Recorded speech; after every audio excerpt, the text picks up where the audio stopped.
Beautiful. No, they're different. Okay.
Hi, everyone. Welcome to this live transmission.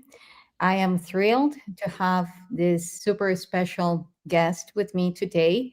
Not only a guest, also a friend. We got to reconnect in this lifetime at the Alien event. His name is Tom Althouse, and you might know his work through the movie The Matrix, Hmm. as he is the author of the screenplay of that movie. I don't know about you guys, but for me, it was definitely a movie that marked a before and an after, and put together a lot of the information that I knew was, yet I hadn't had that such a clear feedback of the reality telling me where I was coming from. So, and even though there have been some shifts in the story, of course, Tom will share with us a little bit about that. Nevertheless, the core, is there. So, welcome, Tom. Thank you. There's some magical things happening here. I mean, before we got on the air, like really bizarre. So I'm open to whatever is to be. So yeah, Yes, yeah. yes. Well, for me, just meeting in this lifetime for me was so profound at so many levels, a huge soul recognition. Mhm. And therefore, I would love for you to share with us um, what was your main purpose? What did you want to deliver through that masterpiece, Mhm. through that by writing the Matrix? What was that which you wanted people to see as you were seeing it through your own eyes? Well, that's a great question. It's a loaded question, beautiful question. It was actually supposed to be rendered in a way that would bring audiences together, people together across our planet. It was also structured such by leaving a lot of the backstory out that people would fill in their own story and make it their own so that we would have a unlimited source of creativity through just one work where people could create their own derivatives of it by filling in their own story. And that was intentional. And that I was excited about that. It was also to be a gathering call of those that have extreme compassion, empathy, especially those that have been told you care too much. I was thinking if we could gather us together, a remnant, I given the word for a remnant, and we came together with the Beautiful. goal of being successful, we could actually, through our cross disciplines, make a better world. We could solve problems without ego, but with compassion, humility, and with different expertise and discipline, we could change everything.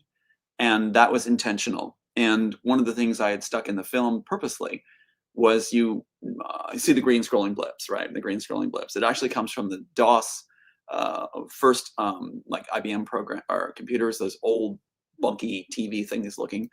that were so ancient. And I knew they were ancient when I was first working with them. So it frustrated me. I'm like, oh, this is terrible. So I did art on it. I'd made patterns out of the dot things to make portraits of people. I just made it into something different. But I put the green scrolling blips in on purpose since people were so focused on that. And the idea was I stuck in green scrolling blips and the words were occasionally blue. Warner Brothers actually stuck in the phrase. They used up everything. I guess they figured it would be somehow genius. So they stuck in green scrolling blips, occasionally blue. Now, that was on purpose on my part because anybody that I had known, first of all, I'm creating a world where people like ourselves would fit in, right? We didn't fit in. I was told all the time, you don't fit in this world, you're too nice. Well, how about we restructure the world where we who are so-called too nice actually fit, and we who are too nice actually drive the engine of where we are going and hold the map, which again is the green scrolling blips, occasionally blue. Now, what's really cool is I give you a long answer, but it was intentional. Also, people say it's a documentary. Yes, I was whispering through art to try to warn about what was being planned, which was a one world society. Now, we all know that now, but back in 1989 to 93, that was not such a hot topic. Yes, Eisenhower had said in the 50s, the industrial military complex. What I added was the industrial military and entertainment complex, because they were using the entertainment world, as in the script, stealing those, to hijack influence, to have power. And that was really a main element that was missing. So here we are. And the idea was to get those that were, good-hearted together to make a better world.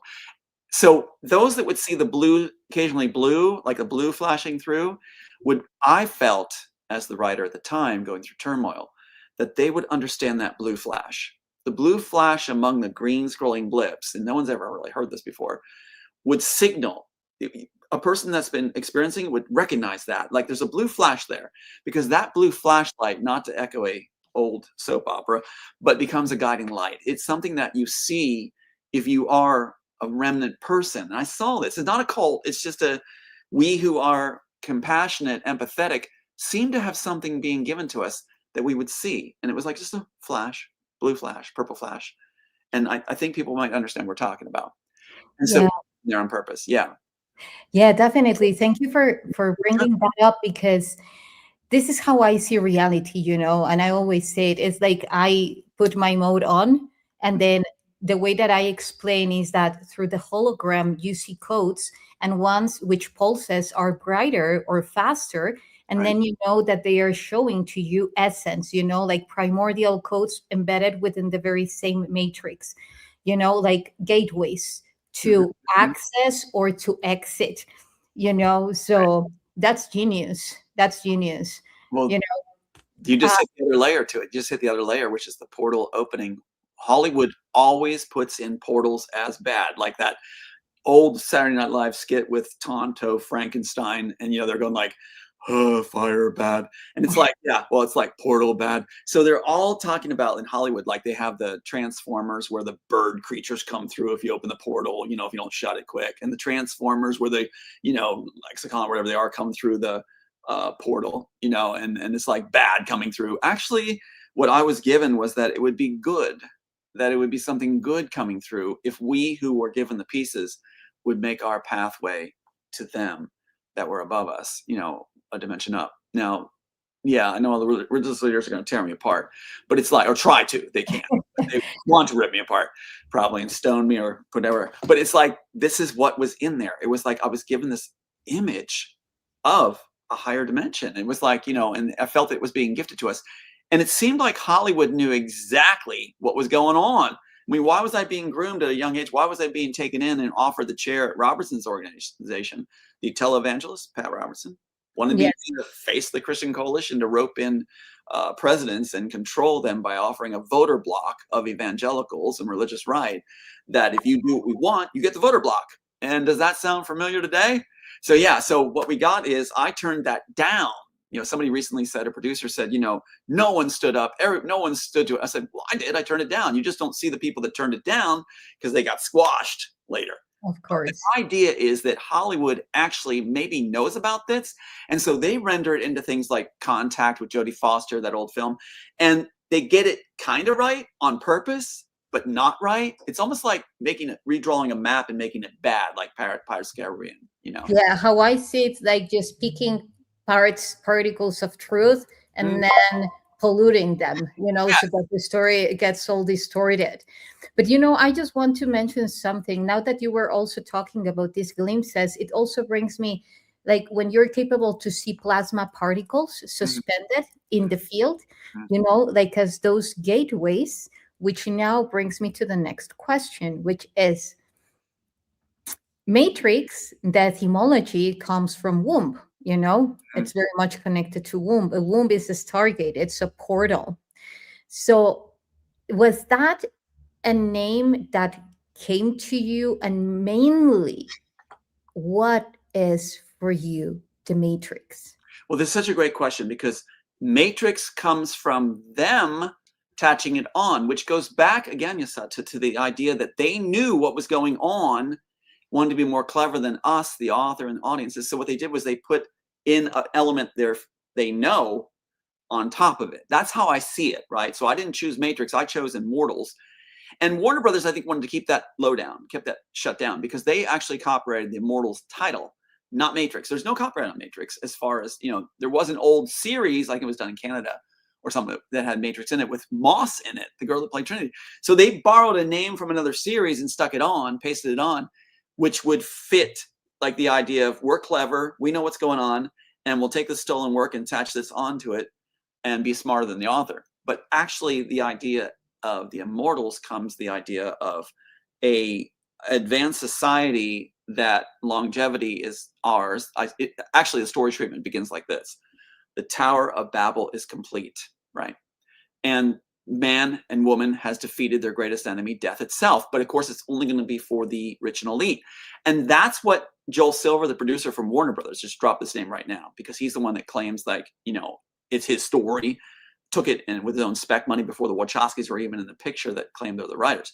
So he gave it to them. But Joel Silver did Altered Carbon as soon as our case was thrown by defense attorneys representing us in Running Out the Clock. So again, if you see Tom Althouse lost his case, we never had a Matrix case yet. Tap that, put that in the feather in the hat, and just hold that one. Back to what we're talking about. I'm not all over the map, but they'll accuse me of that. I'm just going to address the steps Of and course. back up to the temple. So here we go. So heading back up the steps. So what you got is they seem to know about the idea of this portal thing.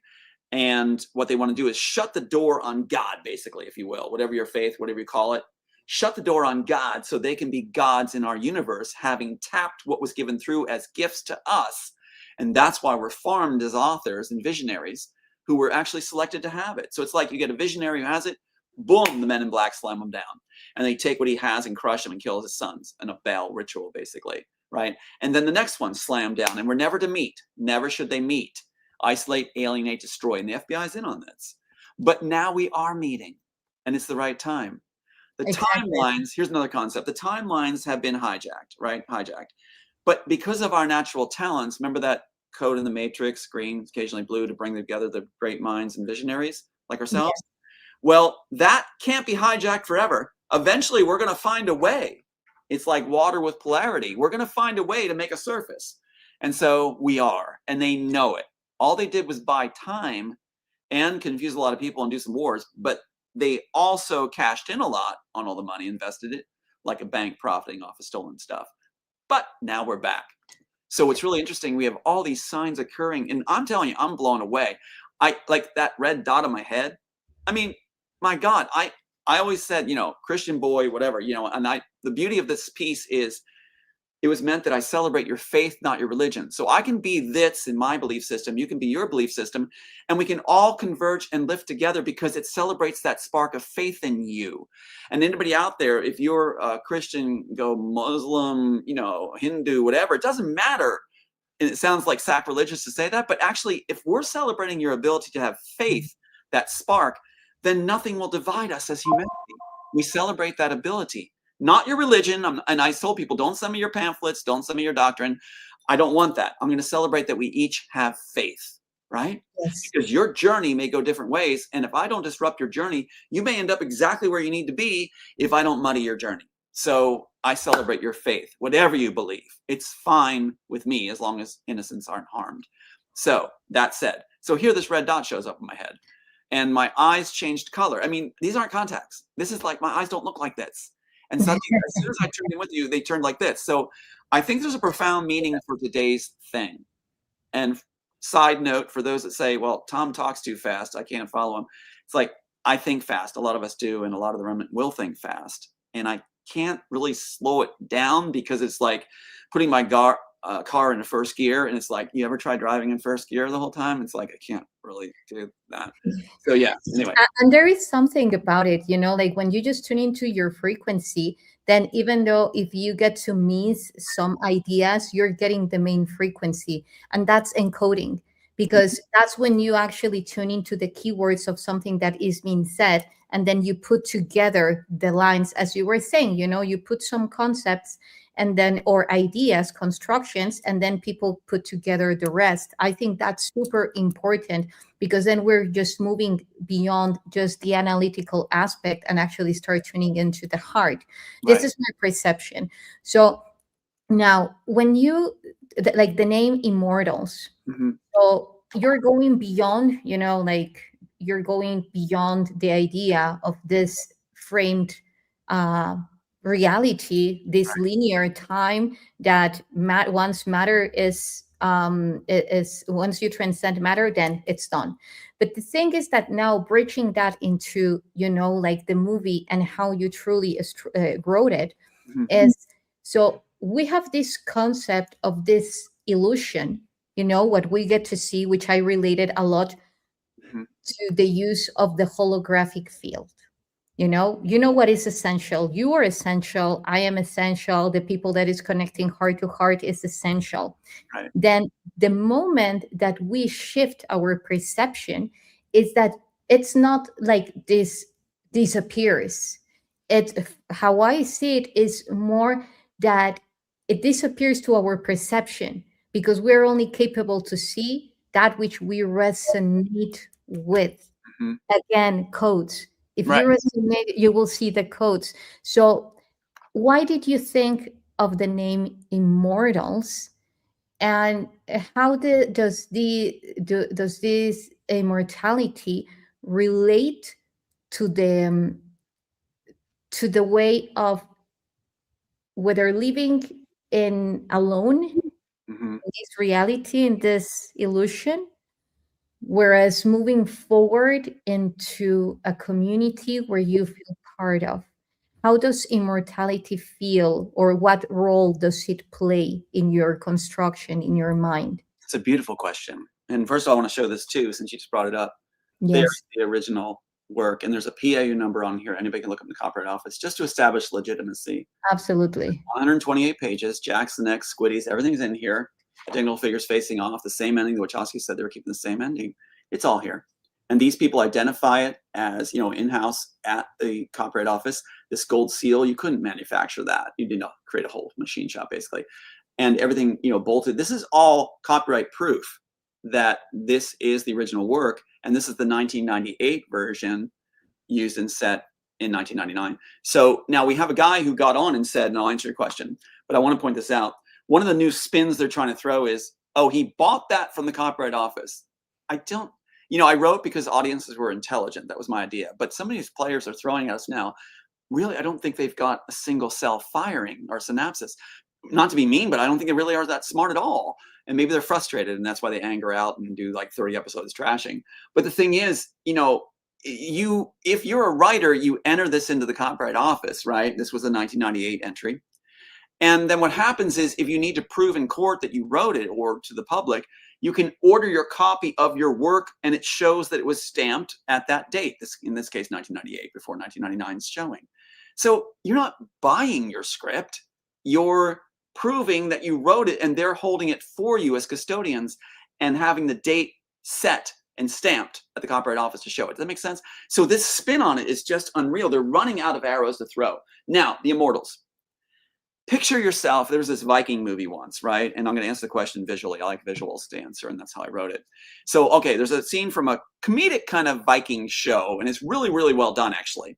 And they have these older guys that are in like almost like loincloths, and they're the Vikings that didn't die in battle, right? And they go, okay, hey, this slave takes them up to this cliff, and it's a high cliff.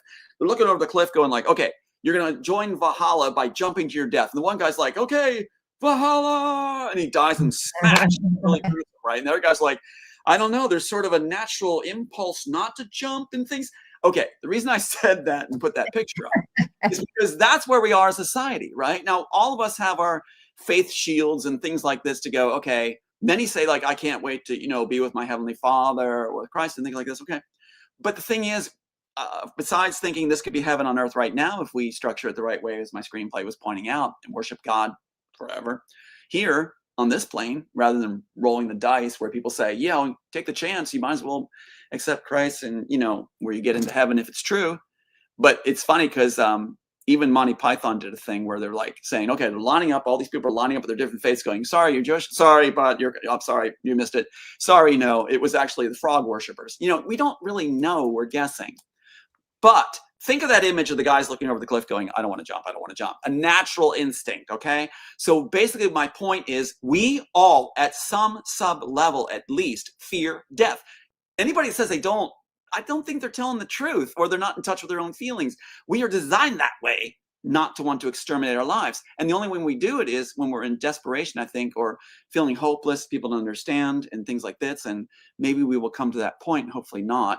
But the idea is that defeating death, what happens? And let me draw this into this. Yes, please. Title, okay, to lift us and bring us together. If we defeat death, like Stanford IBM are saying, they got longevity now, and it's for the elite only, as my premise was in the Mortals back in '93, then what happens to our faith? So many people would feel like, haha. Many people go absorb faith because of the fear of death. I mean, let's face it, it's true.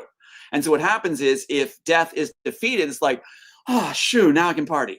Now I can party because I don't have to fear it anymore. So forget, I'll take that off the wall, and that picture of, the golden calf, I'll take that down because I don't need it anymore.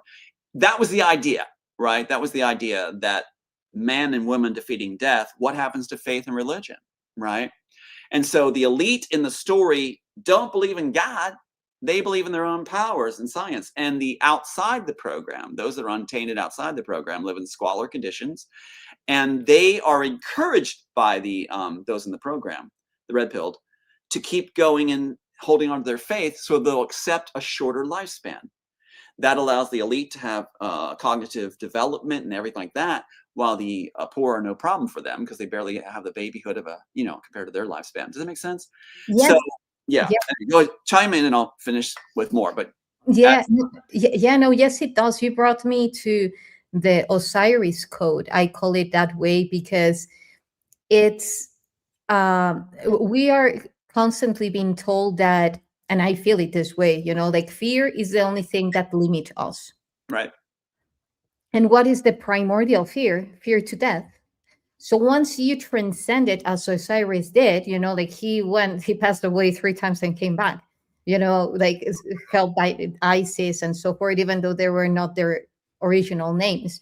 But it's once you face and transcend the fear to death, then you become that Osiris, which is that infinite power, which is that plasma body, that enlightened being, because you know that that is just an illusion.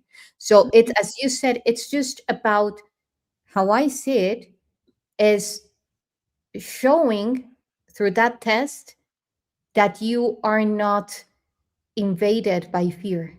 Right. And once you pass that test, then you can start configuring your reality at a higher level, because you're not being ruled by the commands of this illusion. Right. You're rendering your reality from a higher dimension, from who you truly are. Right.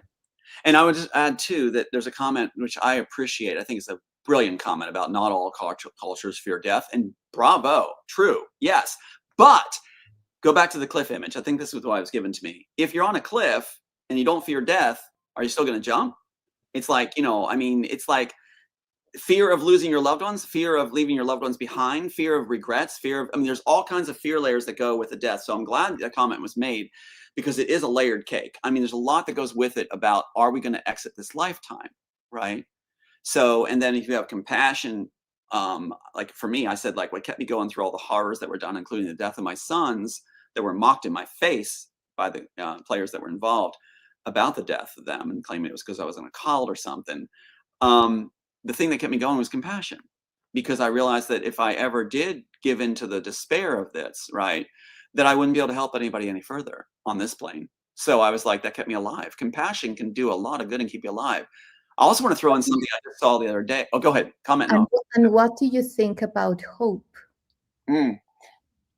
Well, you're opening up a box with really cool stuff.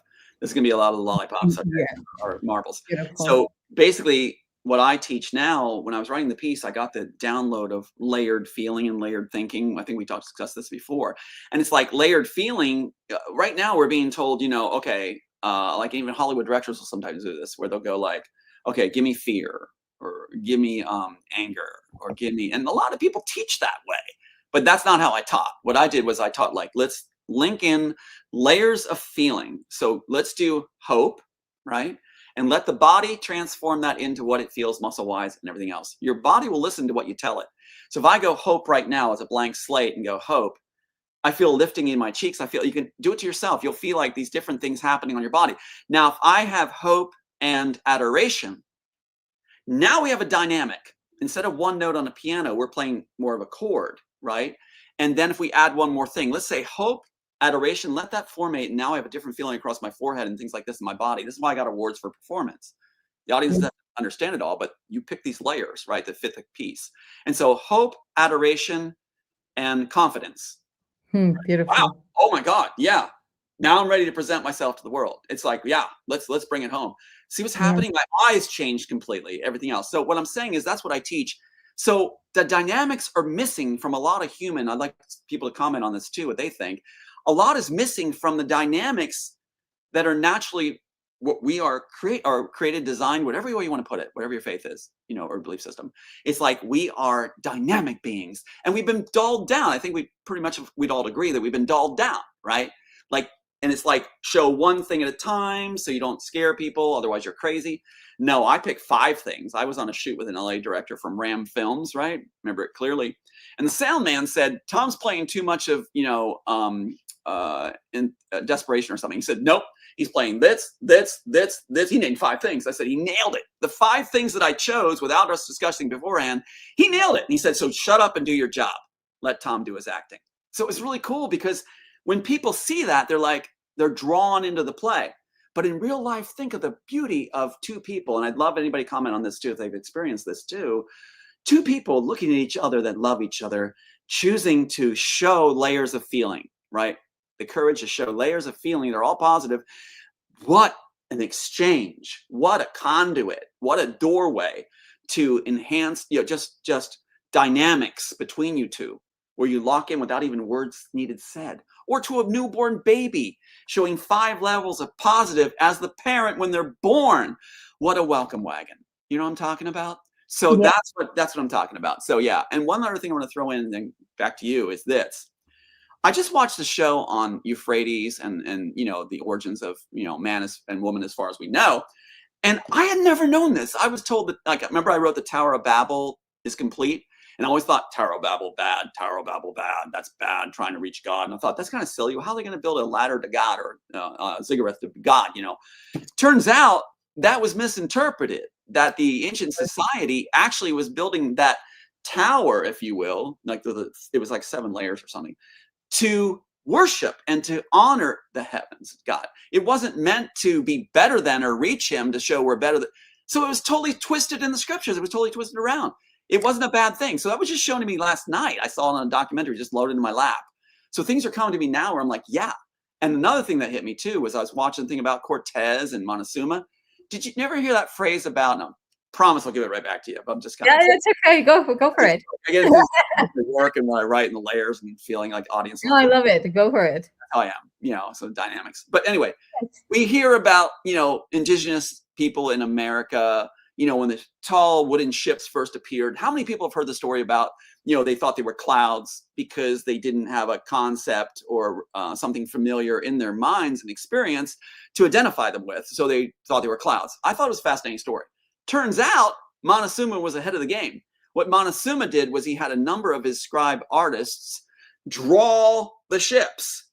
So we'd have a reference point in his culture and civilization for what they are. No more surprises. Yeah, we'll just it's like putting a light in the monster in the closet and drawing him and going, oh, they're not wearing clothes. How embarrassing. I thought it was brilliant. They don't tell that stuff in history a lot of times. But I'm going to be watching the comments because I'm learning from the comments too. Go ahead. Yeah, well, speaking about codes, it's like they try to focalize the attention of people in things that take from them, take power from them. Because if those are your origins, right. How far can you aim at? If they tell people that we come from, and I love, chimpanzees and monkeys. I love it. It's just they are just a different race, right?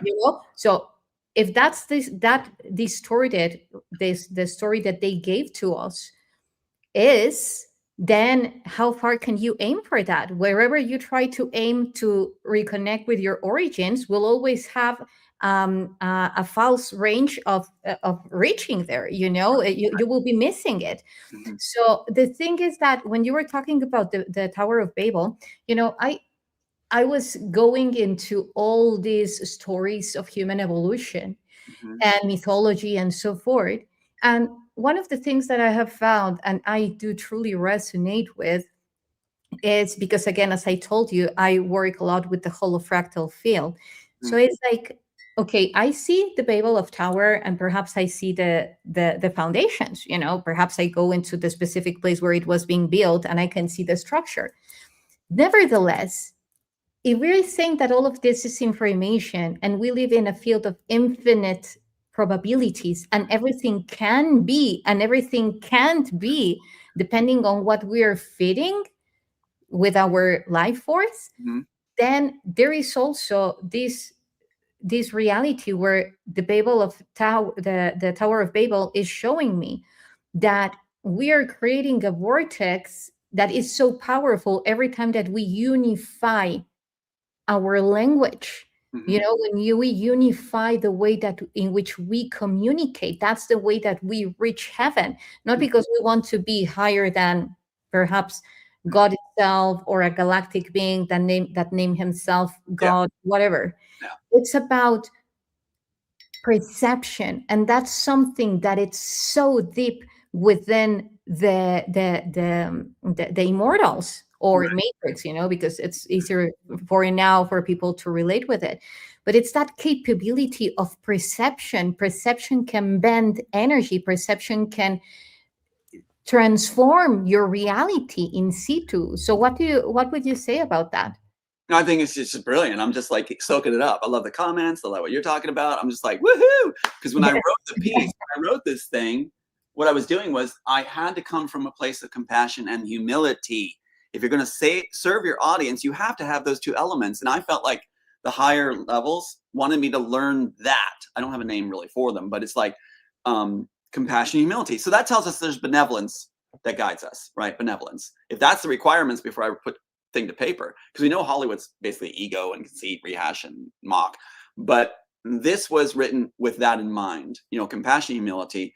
And I was supposed to ask more questions than give answers. So I'm asking questions to bring humanity together.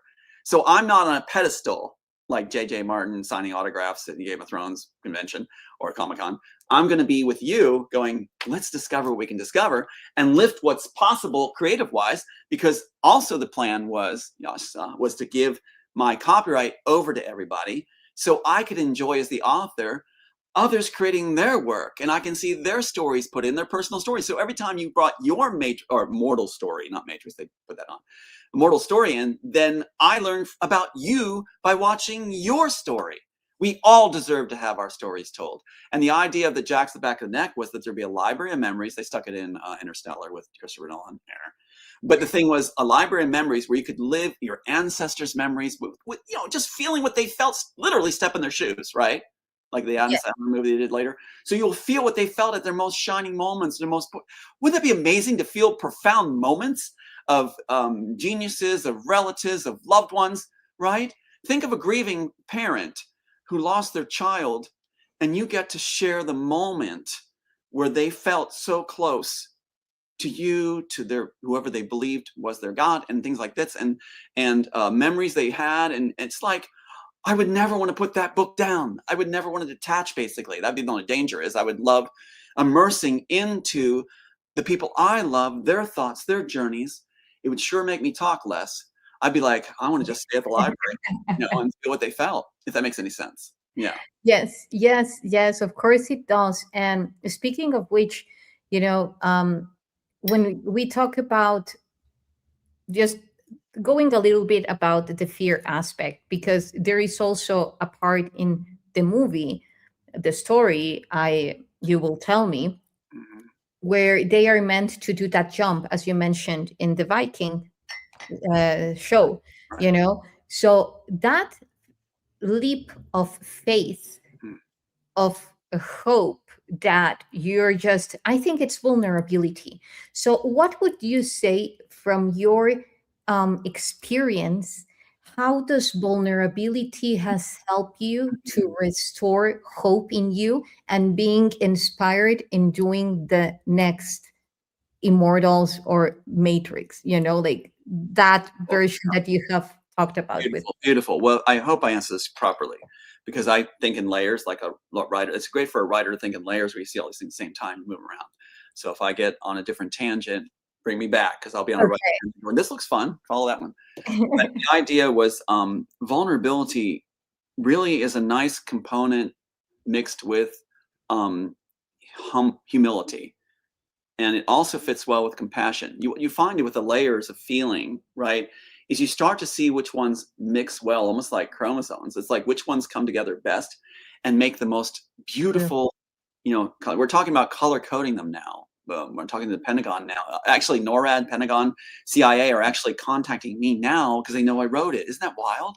And they're actually telling me, like, these patent guys are saying, yeah, help us out helping veterans. I mean, this was happening now. It's a total turnaround where now they're like welcoming me, and I'm saying, yes, let's color code multiple feelings. Like, let's make a color for humility and compassion combination that we can then spot in others, help them, like say a Vietnam vet or a veteran from the Gulf Wars that is suffering. Often what we do, and I'll just jump here to this other one here, Yes. is put up a veneer of a shielding feeling. Like, it looks like Tom is confident, Yes. but Yes, of that course. confident could Yes. be humiliation, fear, um, anger, and the mask covers it, right? And so we have to be able to have a vocabulary or an identifying process for saying, okay, I see this, I see that. May I have permission to reach beyond that to address what's under there? And as empaths, we often will display what the person has, and that way it's not scary at all. It's like they can see we are mirroring feeling what they feel in order to reach them. And Yes. That's there's true. another element I want to throw. I don't mean to bring me back to the question in a second, because my tangents are taking me this way. Yeah. Well, I'll give you a story. empathy is very much related to vulnerability. And again, connecting with the question is because you said something that truly resonated. And it's not because I'm a woman, it's because I have been tapping into the same information. You Mhm, said the importance of the divine feminine in the next mhm, stages of human evolution. yes. That is a very, the vulnerability is a very a frequency very much coming from that feminine aspect, whereas the shielding aspect, as you were mentioning, comes more from what we think is the divine masculine, but it's more of a, well, in between shielding and overprotection, then we have toxic, healthy and toxic. But this is what I was saying. And that's what I was given. I was given that I was supposed to put the divine feminine into the piece, where the Trinity character, if you will, was actually supposed to save the day. And as some producers in Hollywood were saying, it's the first example of a femme fatale, which then got milked all over the place in Game of Thrones and others. But the thing is, sacrificing herself so the man complete the work. Hollywood didn't like it. Hollywood didn't like it. In fact, the Wachowskis, Larry Wachowski, who claims he wrote it, there was this clip I showed on the talk, right, where he's Yeah. going like, you know, and you can tell he failed at everything he did. I'm not mocking. He just did. He did. It's admitted. He failed at his painting business, his schooling, all that stuff. His mom said all he did was play video games. Well, okay, so on the record. But the thing is that he said that like this. He said, we want to have a, he's very broken English. We want to have a sexy, really hammered that one, female protagonist and have her be, he thinks like this. He goes, sexy, but not evil. I mean, you guys really think he wrote this stuff? It's like, it's so base level 101.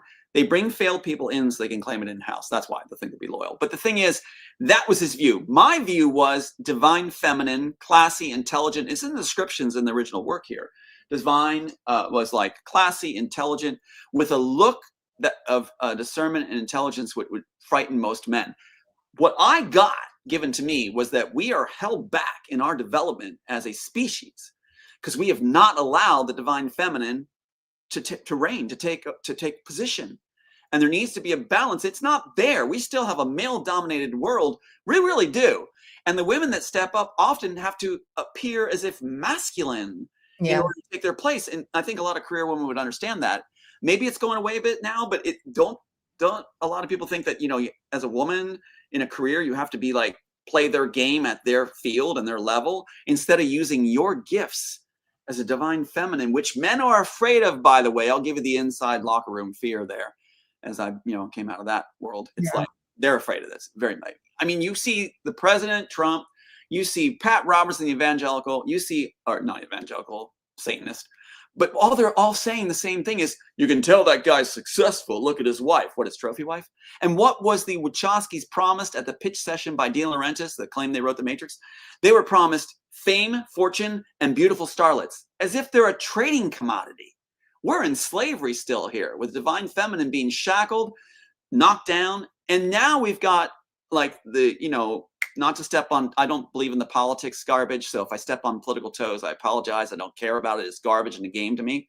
I believe in the visionaries writing, creative and sending a path forward in their creative work. So don't worry about me being political. I just think it's a game and it's a low level game that's very boring to me. But Carolyn Levitt, she's put in position. Why? Because she looks good for men, because they're tapping into the shallowness of men, basically. And not to insult men here, but large portion of the population is conditioned this way, right, by our fathers. So it's like they look at her and go, oh, yeah, she's pretty. Oh, yeah. Fox News with all the pretty people look like they're models. They came off the runway and they got the makeup all on. That's something I talked to Pat Robertson about when I was at his organization. I was joking, saying, if you want guys to watch the news, just put the models on there. They actually did. Yeah.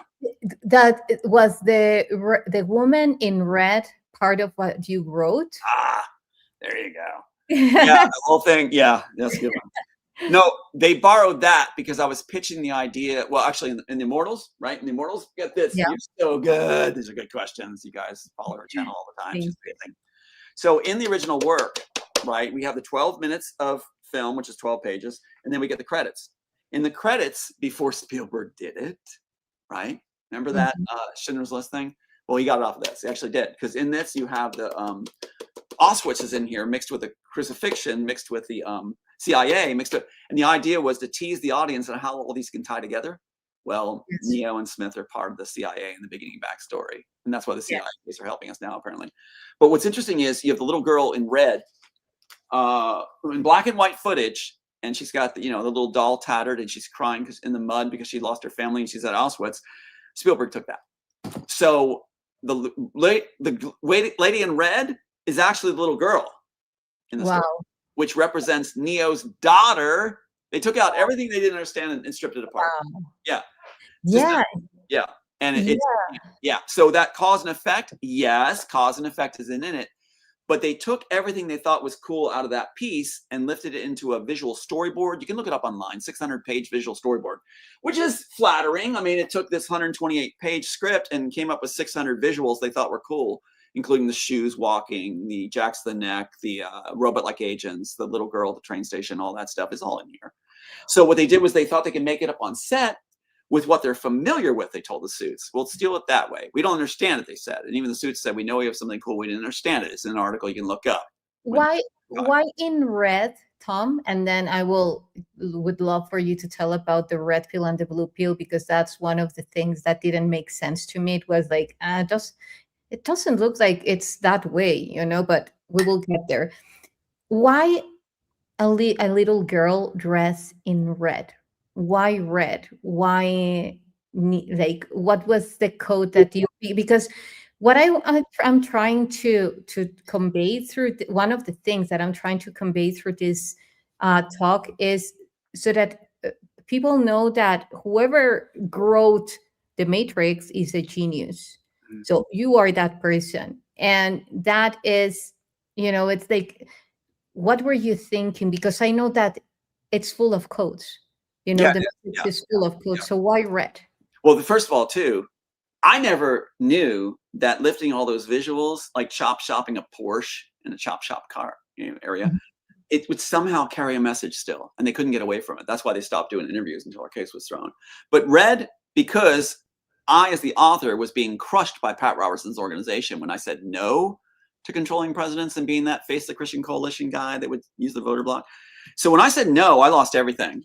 And he has that sex ring and everything. So you're isolated, alienated, and squashed. So what color stands out the best? Red Red. or hunter orange. So it's like, so it's like this little girl in black and white is being, forgotten. She can be erased. They erase you, they say. So she's not going to be erased. I'm going to lift her so she's never forgotten. Right? That kind of Do idea. you think that is a calling to your divine feminine? Because that girl represents the purity.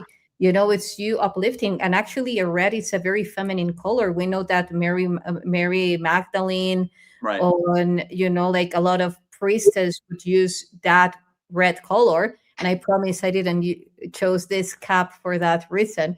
But like it is a way of showing yourself and showing us how majestically you were interweaving, like this story.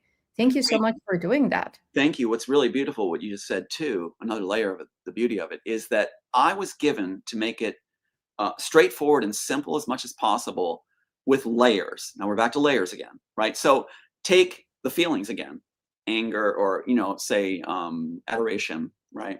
By itself, it's not that it has power, but add on the layers again. So I took simple concepts and layered the simple concepts to draw audiences in, so they would see a fit for them. It's like the shoe fits all. So if you Mhm. see adoration, confidence, humility, compassion, companionship, all those positives at once, I'm going to say, as the writer, and yes, I was tested genius, whatever that means, but it's like, but thank you, for acknowledging it. But it's like, it was a service. It was to do a service. But so you can put yourself into that shoe, that compilation, I think, very easily with the layers of it. Humanity can connect better when you're dealing with positive layers. If I address the scene with just a form of adoration, it still will be a little bit foreign. I'm talking in crypt, but here, No, the no, more no. layers that are positive, the more you can immerse yourself into it. That's my point. Yeah. And that's why I got awards for my work. People go, I don't know what he's doing, but I feel so connected to him. I believe him. It's real. And I taught like Montessori kids and Waldorf kids, like Shakespeare, things like that. And I said, the more you're believable, the more you're honest, the better your performance. It's not about lies. It's about being honest. Right. So, Yes. And like now, if we are talking about acting, mhm, it's in this very same reality. The ones that we humbly day by day try to and do our best to live by truth, mhm, then we're tapping into heaven, right. even here, and whereas the others are just feeding that this illusion of something that was made up as an encoded reality to keep us forgetting from who we are, Right. so speaking of which, oh, go ahead. No, you're good. Yeah, you're sparking things that are really good. Like this is what the piece was written to do. Do this. Imagine you're those that are in the thread and listening combined in our conversation. This is what it's supposed to do, right? And we learn from each other. That's Yeah, the cool thing, yeah. right?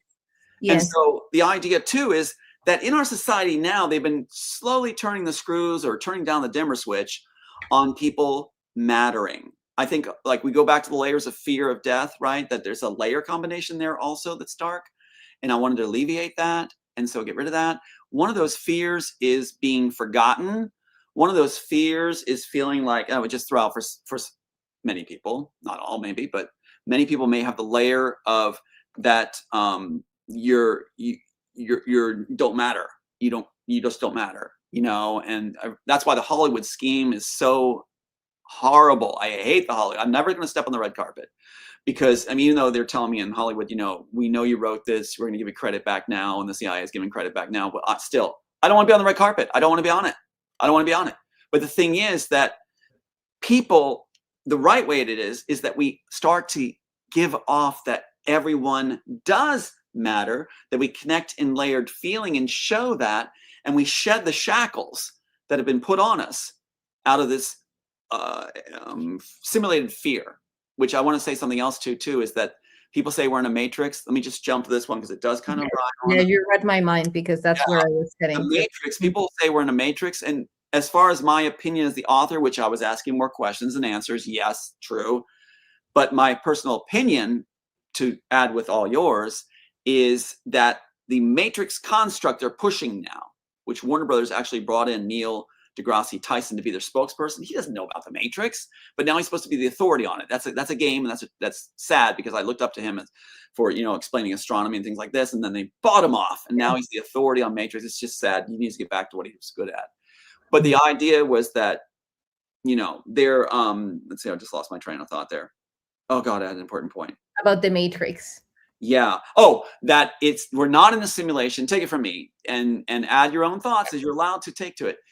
What they're trying to get us to do is imagine that we're in a matrix.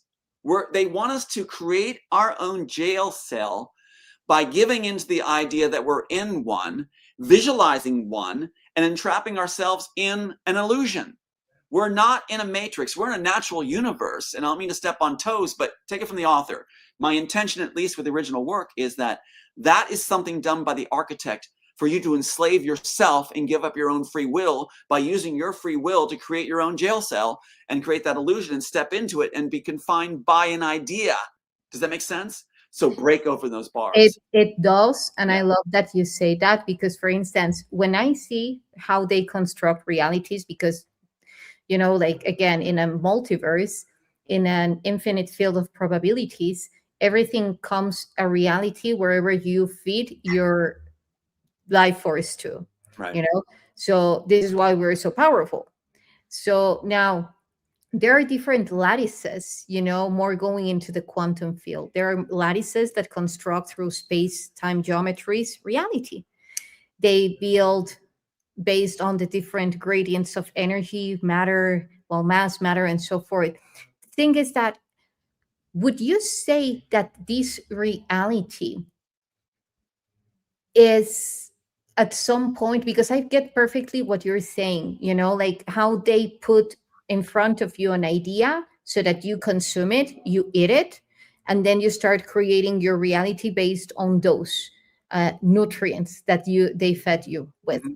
So, but would you say that there is a slight presence, for instance, of AI and through the different matrices that we are living in, like the different windows of reality that we're capable to live as multidimensional beings? Would you say that in this one, they have filtered their way in through very specific inorganic forms of trying to imprint this construction, not as the movie The Matrix shows, Mm-hmm. yet, through the quantum knowledge? Would you say that?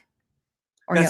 Oh my God. It's two things happen at once. I'm listening to you with that great question. I'm looking at this amazing comment at the same time, which I'm working in layers. And I'd love to put that up, that we must illustrate, because that's just, holy crack. Oh my God. Yes. Yes. There you go. Right there.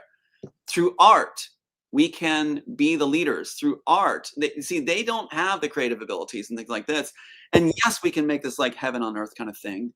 by following what we get and putting in layers and things like that. So I love that. I love that comment right there so much. It's spot on. Yeah, And I so, agree. yeah, so, gosh, there's so much to this one. Oh my God, I love it. Okay, let's take this one, since you just opened a couple different doorways and I got 5 trains I can get on with this. So I'm going to take one main train right here and put in the trap. All right, I want to put in the trap because that comment just illustrated how we break free. Okay, yeah, love it. Artists are going to lead the way. All right, that's good. Now, here's the problem. They don't tell you about this. They're never going to tell you about this, right? And one of the things that's in this piece warning you from way back in 93, how many people say the red pill is what allows you to open up your mind and it's what you get to expand with and it takes you into the realizing things? And do you know that's a lie? They put that their small minds turned it around. The red pill, and now stay with me on this. There's 3 things I want to tell you to give you. You guys will be empowered with this, I think, I hope. So the red pill does nothing with cognitive. In the original work, the red pill is a longevity device, a longevity element. So the red pill, based on the blood of the children, working with growth hormones and such was the backstory back in 93, allows longevity. Okay, so nothing with cognitive yet. So stay with me. Does it make sense? So the red pill, they just mished it into one thing because they didn't want you to know what I'm going to tell you. They didn't want you to know what I'm going to tell you. So thank God I'm here to tell you. So red pill is longevity. Cognitive comes from the jacks to the back of the neck, the neuro enhancer, I called it. They switched it to Neuralink. Stay with me. All right, tuck these in your head. So longevity program, red pill, based on the blood of children, is bad. The blue pill is given not like Alice in Wonderland. They made it up as they went along, right? They said, we'll make a visual storyboard. Like I said, we'll make it up as we go along. We'll fill in what we're familiar with, like the train man from Ghost, Alice in Wonderland, Necromancer. And that way they could say, oh, it came from a lot of things. No, I'm the only one that has all my personal information in the first graphic that was shot, interrogation scene. It wasn't the first scene put in the film, but it's first scene is shot. And so my high school, my birthday, that's what the guy from the story department said. Look, they stuck your stuff in there. Thank God he told me I wouldn't know a split second upside down all my stuff's there. But here's the point. So they're mocking the author and they take the red pill and make it Alice in Wonderland. Like they have a placebo or something. It's like, yeah, whatever. So the red pill is Alice in Wonderland with the blue pill, and it's Morpheus in his smoking chair, right? And they use the liquid mirrors from the train station. Stay with me. The train station is where the liquid mirrors are in the original. If you take the red pill, you can pass through them. They took them out and put it in like Morpheus's smoking lounge with this chair that's kind of cool. But then they have Neo putting his hands through the mirror. That's stupid. Sorry. It's not, they just chopped it badly. They put the hood ornament on the taillight. But the thing is, like, it's supposed to be that crowded train station, kids being pushed forward in a crowd, haggard people outside the program, hoping that at least their kids might get a better life inside the program. They have to get somebody who took the red pill to pull them through the liquid mirrors. If you didn't take the red pill, you'll get cut in half like an insect in resin, if you didn't take the red pill. So that's how it's in the original. And they messed it up and mixed it around. So in the original work, Neo was given the red pill by Smith in the interrogation scene, sans the blue, just the red. The architect makes Smith give it to him, right? And I'm going to layer another layer. Tell me if you guys are getting in trouble with this, but it's like, I'm going to throw another layer in. This is how you create. So the other layer with that, when he offers the red pill, is why did Neo have Superman powers? This is important. So he gets the red pill, and he ends up having Superman powers in the program. The reason the answer is, and it's very important you get this, is because at the pitch session, this will be a long answer, I apologize, yes, but it's like at the pitch session, Bonaventura said, this is revolutionary, Immortals were making it. Yeah, revolutionary. What else you got? And I said, the Dream movie. What's in the Dream movie? Oh, it's really cool. You got these convicts being experimented on. They learn to fly this one learns to fly to escape his dream, horrors in his dream. They combine him with others and he flies and escapes. They go, Superman. So that's why you've got him flying, leaping tall buildings in a single bound, even going like this with a cape flying in the back. They're not smart. They dropped out of everything. So they just mix that all in. But the point, and also telephone booths, which Neil deGrasse Tyson is supposed to say, yeah, telephone booths were the necessary evil. Are you serious? Telephone booths, all you got to do as the architect, and sorry, I'm pulling out more hair, but it's like, all you got to do as the architect or the smith is just limit the number of telephone booths in the matrix, bug them, trap them, and you got these guys wearing shiny black leather that they don't wear in the Immortals. They walk in the telephone booth, got them, get smart, drop off the floor, catch them. It's so dumb. You're supposed to jack into your own portal. Now I'm talking a lot of layers. Let's go back to the original layer. Red pill, and keep in mind the FBI says I can't put two sentences together or maintain thought. Well, let's take it back to the original thought of that layers. Yes. So here we go. So, you got the red pill is longevity. The blue pill is offered to Neo after he's cut from the program in Underground by Morpheus. So Smith gives the red pill by the architect's demand. Blue pill is given by Morpheus in the Underground, which is not based on the blood of the children, adrenochrome. Yeah. It's based on just like high-tech longevity mechanisms that have painful side effects because it's not using the blood of the children.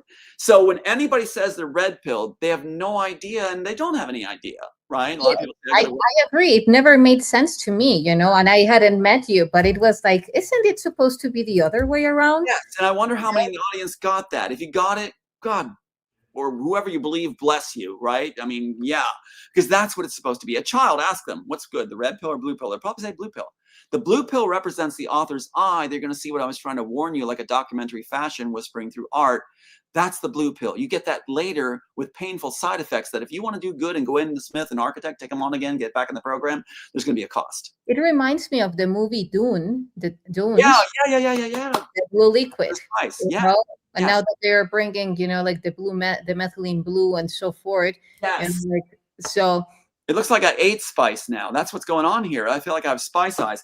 So what happens is too, let's get back to the other layer that the FBI says they can't track.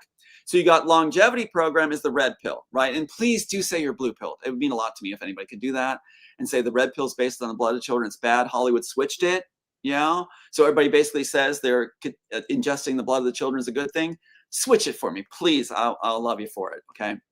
And I love that thing that says believes. Makes sense. Thank you. One of the greatest things you can say to a ripped off writer who's been squashed by the cabal is I believe you. So God, or whatever you worship, God bless you for saying that. It means the world. I actually get choked up, and others will too. You see somebody else has been trampled on, just tell them you believe them. You'll see them just go, oh, yeah. So here we go. Longevity program is the red pill. That's what the architect is intended. Now the companion program. Now I'm going to show you how it enslaves humanity. As I said at the conferences, just recent, the two conferences, I said it belongs in the screenplay, not in practical application yet, at all. Mm-hmm. Forget yet. So what happens is longevity through the red pill, and thank you for letting me give this long answer. Jacks to the back of the neck. Jacks to the back of the neck is what gives you the cognitive enhancement.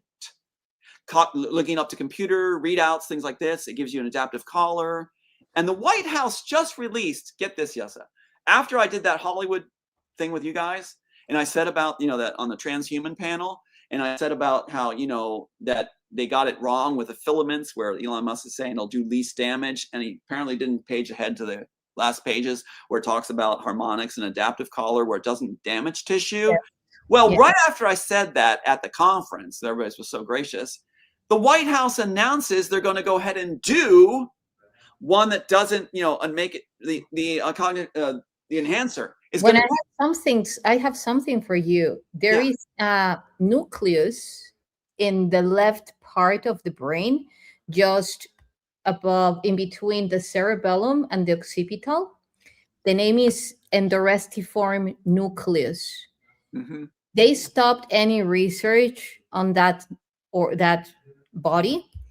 They don't know why it is for. A Greek neuroscientist found it, and it's only present in humans. So there is something biologically speaking. Okay, someone write down field of pods and battery power. Just tuck that for me. And then I don't have it. I was like gonna cry. It's from your side because I don't have it. Perhaps you can. Okay, I'll try to make a visual note or something. You can just click in the comment. Okay, yeah, okay, I'm gonna make a note to myself. Okay, guys, you're gonna see me working this. Right. Field of pods, reminder to myself of pods. This is very important.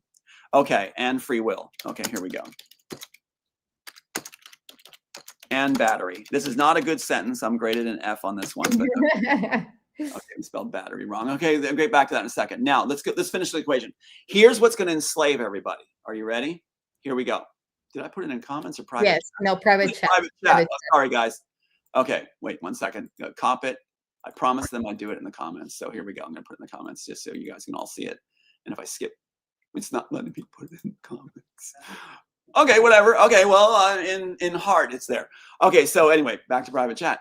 Okay, so anyway, don't worry, you too. So here's the deal. We've got longevity red pill. There you go, FBI, too bad. The cognitive enhancement through the neural enhancer changed the neural link, right? And then here's the addictive element you never hear about. Now, they have this with different corporations, Microsoft, Elon Musk, all these guys that are ripping this off. They're keeping it separate right now. They don't want you to know about this. So this is very, very important. Cognitive enhancement along with longevity, along with a personal AI agent. Now, let me tell you about this, because Steven Spielberg put it in Minority Report after I talked about it. So, Yeah. You know, in the 93 script. So here's the deal. They need to make it addictive. First of all, the cognitive enhancement, as you have longevity, you'll become dependent on that mechanism for memory, because memory is a discipline, you know, we from childhood up, recognition, bodily functions. Basically, your mind's going to be dependent on that neural enhancer. They call it neural link. I called it enhancer, enhance our cognitive abilities, enhance our society and our connections. They called it link on purpose. It was Paramount that did it, not Elon Musk. They changed it to link so that they enslave us, basically. That is an agenda. And that guy never created anything. Elon Musk is not an engineer. He never came up with anything. Tesla was these other guys that came up with it. He bought his way into the company, then fired them and claimed credit. The only thing he came up with, really, Elon Musk, was bricks for a tunnel, fast-making bricks for the water tunnel. And the Romans already beat him to that with the aqueducts. So he's way behind the times. Anyway, so cognitive enhancement, longevity, and the personal agent AI. Now, here's what happens. In the story, The Immortals, in this screenplay, you have Neo has lost the woman he loved, Trinity character. And the reason they called her Trinity is because there's 3 women that he falls in love with. This is why I wanted to ask you, is that a name that you chose, and why? No, it's a mocking name. I feel bad for those that got it and parents gave it to them because of Matrix, because it's like, I mean, keep it, honor it, whatever. But the reason they picked Trinity is because there's 3 love interests: Monique, Julia, and Lorraine. These 3 are what his journey, as he goes through the horrors, he runs into these 3 different individuals. The one he's actually married to, they didn't want the relationship. So they called her Trinity. So Trinity in the Matrix performs the different functions of the 3 women. That's why they called her Trinity. Like the divine Trinity, like the divine feminine, So the 3 goddesses that are here and there. They're acknowledging while they're mocking it. So that's what it is. Now, here we go. So if you have lost a loved one, like my character does, right? He's flawed. He lost a loved one. So he reprograms his companion program, which goes with the longevity, longevity and the cognitive enhancement, neural enhancer. Stay with me. So here we go. So the AI agent is what makes it addictive. And they showed this in Humans, that series Humans, which isn't bad at all. They showed the guy who has this boy AI robot, and he's become dependent on him for memories, and especially as he loses his own cognitive memories, feelings, things like this. He's attached to him. That was originally in The Immortals. What you have is the AI is programmed as Neo's lost love. The way she talked, the way she acted, language, mannerisms. He talks to his house. He talks to his neural link. It's a companion program, which makes it addictive. Now, no one's talked about this. So in the future, when you get a longevity program, if you're brought into the elite, as I've been offered to be, the idea is I'd watch everybody die and I'd fail and I'd be in the program. Yeah, no thanks. And then you have a cognitive enhancement. You have the addictive element of the personal AI agent. And so what happens is in the program, he has to get rid of his own enhancer, or link, if you call it, or Jack's the back of the neck, as Wachowski said, because he has to download Smith's memories, which was cut out with a shard of glass they put in Elysium. to find the cortex building with the seamless walls and the seamless corridors, right? To get to the room of monitors, which does not belong to the architect, it belongs to Smith, right? It's not, oh God, they reversed everything. So what happens is he has to download that and get rid of his own cognitive device, the Jackson neck. He has to lose that. He's aging. And the tech guy actually says, the architect handed you one hell of a program. It's diseased, it's tracking you, it's making you age. It is, you have to get rid of it. And now you're going to have to use Smith's memories, which just think of that. That's why they did Sense8 after the case was thrown. Feelings of your worst enemy. Feelings where they hurt your loved ones. Firebombing of your house, where he's enjoying raping your wife. It's very intense in the original. That's why Trinity goes with him when Neo's blindfolded. They don't show what he's suffering from, but it is a bag of worms he's suffering from as he uses the memories to go to the cortex building and the dome, which is both in the original work. So all of that, would you like the core of it, the main message would be that process in which you create the vacuum within you, that you bring in the best of you and the worst of you, because everything is ultimately, a reflection, a feedback from the universe that is bringing you. So that point in which you generate that singularity, because you generate that wholeness, right? Would you say it's about, because like according to your screenplay, the original one, would you say that is what you think, how you feel, you exit the idea of I being love it. trapped? I love it. Okay, you just hit something so important. Let's finish it with the idea that he actually says goodbye to this AI agent. And she says she's going to miss him because she's going to lose his enhancer, his Neuralink. He's going to lose his Jackson neck, and he has to use Smith's. So he's saying goodbye to his loved one a second time. The woman he lost, and now he's reprogrammed in all her mannerisms. He's going to say goodbye to her a second time and lose her again and have to live with Smith's memories now to do the job. Talk about a sacrifice, right? So, and I want to show something to you right now, and then bring me back to your question because it's going to tie in. These were just restored to my house the other day. Mm-hmm. This is the orientation, backstory orientation, where Neo is first introduced to his agent AI when he's given the longevity program. It's so cool because I didn't even know it existed. Restored to my house. The CIA film department, I'm told by Michael Jaco, are restoring. Wow. Look, this right here, this box is full of pre-drafts of the Matrix story. This one right here is March 21st, 1993. They were getting rid of all the drafts that were pre-96 because they didn't put the name Matrix on paper until 96, so they had to get rid of all these. It's why George Michael was killed in 2016 on Christmas, because he was the best witness, and I'll show you why. Back to your question then, okay? I want to put this on here in honor of him. So he's given this at the end of my screenplay, which is meant for everybody. You'll see, come on, get in there, come on, baby, get in there, come on, baby. Oh, God in heaven. Okay, I'm taking the blur out. You're going to see my messy house. I don't give a care. So let me take the blur out. I've got to show you this. So back to training stuff, back to visual effects, back to I don't want blur, back to you. Okay, here we go. And there goes the thing. That's fine. All right, so and the last page is here. Oops. Oh, hold on. No, that's me. Hold on. Okay. I'm trying to put it in big so that No, don't worry about big. It's fine. You can see it. Don't worry. You're great. So praying for time, George Michael, praying for time, end credits. Look at that. When the little girl points to the sun, right? I called her Brittany, they called her Yachty, or whatever. Yeah. And so here is praying for time. So George Michael, I asked him if I could put his music in the screenplay, right? And I'll never forget it. Like I said, he said, okay, yeah, submit it and we'll see where it goes. He read the script and gave me permission to submit his music. This is the 1998 version used in 99. That should give chills to people. So they had to get rid of him because he's the best witness that this was done in 93, right? That's why he died. Now all these drafts are being restored to my home like they were taken in 2010 by supplied attorneys. And keep in mind, too, when you see Tom Althouse lost his case online, they'll say, Tom Althouse lost his case. They didn't let me claim Matrix. They only let me claim the sequels. It was all classmates, defense attorneys from University of Berkeley Law School.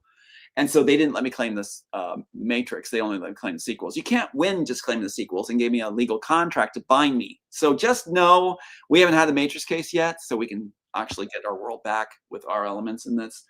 So anyway, yeah.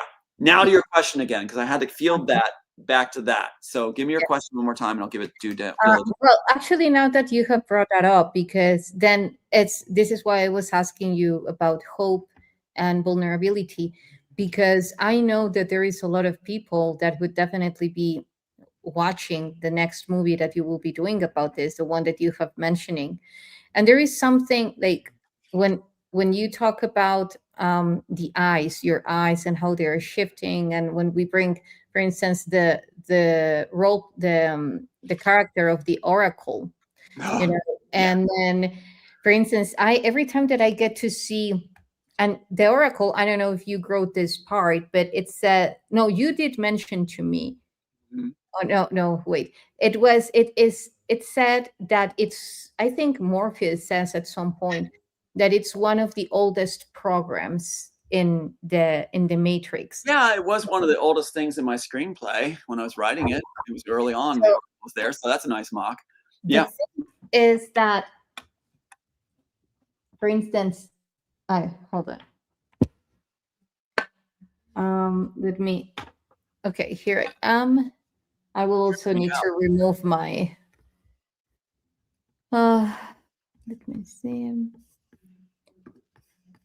If you did that in real life, I'd be like, yes, God. You're like crawling through the visuals. I don't know, but my computer continuously doesn't allow me to show my my original. Uh-huh. It's weird, but I see it. I can see it. Yeah. The well, eye. I can see Yeah. the eye exactly. Yeah. Yeah.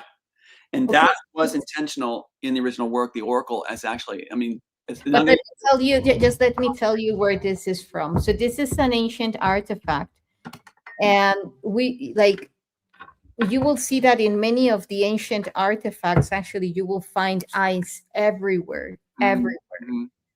And you can relate that to the oracle. You can relate that to the capability of foreseeing timelines, predicting. So the thing is that also, which brings me to the first part when we were talking here.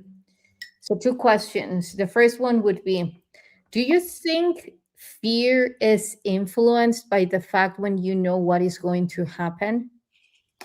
You just That's okay. the first I'm one. going to give you an answer that just came to me, like Okay. I'm writing a piece, and it may not be the answer you would expect, maybe, but I was just given this. If you are trapped in thinking and feeling in one layer, fear can find a home. If you're thinking in positive layers, fear will not really find a nest. If you have all positive layers, plus you can't be programmed if you're aware on multiple levels. If you're aware on multiple levels, they need to focus you in, like hypnotize you into a certain element to get you programmed. So you'll be able to be like a person on stage, like I did. It really helped with training on performance because you're aware of the audience, you're aware of your role, you're aware of your feeling in your role, you're aware of your script, you're aware of the portrayal. There's all these layers in that if you're going to do it well. And so no one can program you if you're able to see outside of what they're actually doing, perceive what they're actually feeling in layers, and know exactly what they're up to. You're always ahead of the game on them. I So couldn't agree. I couldn't agree more, because even there are images of the heart, like in ancient textbooks, of the heart that is shown with an eye.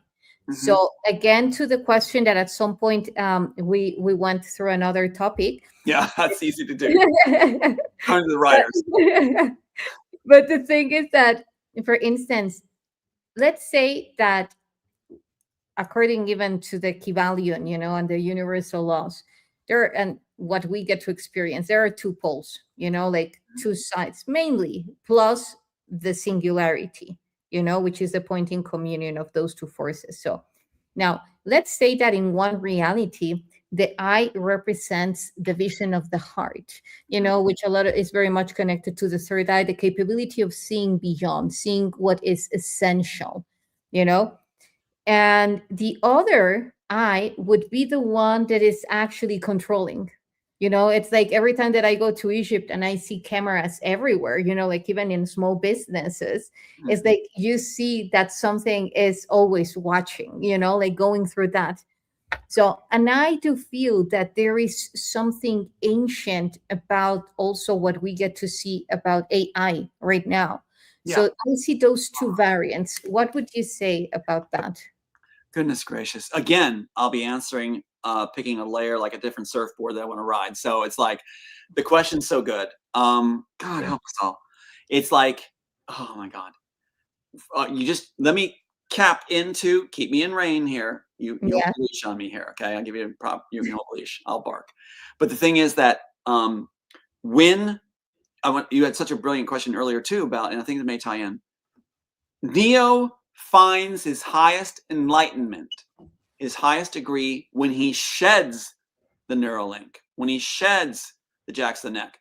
Even though he loses bodily functions, he is rendered drooling, incapable of cognitive at that time, he frees up into natural mind and thinking again and relies on back to layers. And so by getting rid of that tech, which the elite are planning to have a higher version, they're already starting to talk about it. Even the Pentagon talked about ChatGPT at a higher level for their agents. So what you're looking at is the elite want to have a 3.0 Neuralink, and the masses will be given a 101 Neuralink, so they can always be higher thinking than the regular population, right?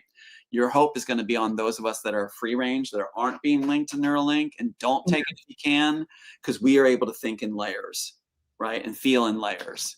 So if you're a faith-filled person, they can put blockers in it where you won't feel the faith. Think about it. A lot of our faith experience, whatever you believe, is based on the feelings too that go with it, like feeling lifted or feeling the spirit. They can put blockers to keep you from feeling that. Maybe, you still have the faith, but you may not be able to feel the experience. Exactly. Very important Yeah. to realize that. So, and as far as connecting with each other, so there's good things with the Neuralink, the neural enhancer, that I'd love to talk about too, if you can make a note on that. Should I go to field of pods, or should I didn't really answer your question yet though. It's just you're so good questions. There's layers to it. So I'm like, oh my God. And Okay. you're such a good respond. You're very good at responding at them. One of the positives of a neural enhancer, back to enhancer. Remember how in the film, if you saw it, yeah, thank you. One of the things that in the original film was Trinity learned to fly the helicopter right away, right? Well, in mine, it's a hover car. She learns to fly the hover car right away. She says, I haven't seen one of these since I was a little girl, so I mean, she learns it right away. Boom. She's flying, escaping, shooting the buildings. They kept that with that kind of thing. Even put it in Transformers. But the thing is that, yes, we have that. But one of the beautiful things about the neural enhancer, should we use it, I like this part too. People talk about tribunals and things like that. I don't know, maybe not. But the thing is, I'd like to see accountability delivered. I'd like to be in part of it too. And my idea is claiming back my device, which was meant for the screenplay, like I said, cage it back in there. But let's use it as a convicting tool for those like Elon Musk and these other guys. Yeah. So we can actually convict them on their own memories and wait till you see what they're actually thinking. All these guys, Republican, Democrat, across the board, that have been part of the Epstein files, things like that. Wait till you see when they're caught. We may want to have a lot of parental discretion advice, because when you hear their actual minds that convict them, you're going to see them screaming, yelling, it's not fair. That's your own mind convicting you. We could save a lot on taxpayer dollars too. We won't be doing taxes in the future, but it's like, we can actually catch them on their own thoughts. See, we can reverse it, and they're afraid of that. They've heard me talking about this. Also, if you have a child who's, let's say, is thinking suicidal thoughts, right? As a parent, that's one of the most worst things you can go through, and the worst thing the child could go through. But if you use the neural enhancer and link together, such as in the screenplay, you can look at your child, and the child will know, where a lot of times the problem is they feel hopeless. They feel like no one's going to understand. They've been through the ropes and nothing's solved the problem, and now they feel exit's the only way out. But if you, as the parent who actually loves them, and you as your child, hook together, then you'll feel what they feel. They'll see you feeling what they feel, and you'll feel, you can heal each other. You can heal each other just by being connected. So there's good things with the neural enhancer, if it's put back in ownership with the right people who actually have, what is the remnant supposed to have? Compassion and humility. Absolute power can corrupt, absolutely, unless the core of us that are seated with it have compassion and humility. Then you can't corrupt us no matter what you try. And Hollywood's figured that out, and they call me difficult now. So let me do field of pods and back to your question. Can I cover, because it's been sitting there staring me in the face. Yes.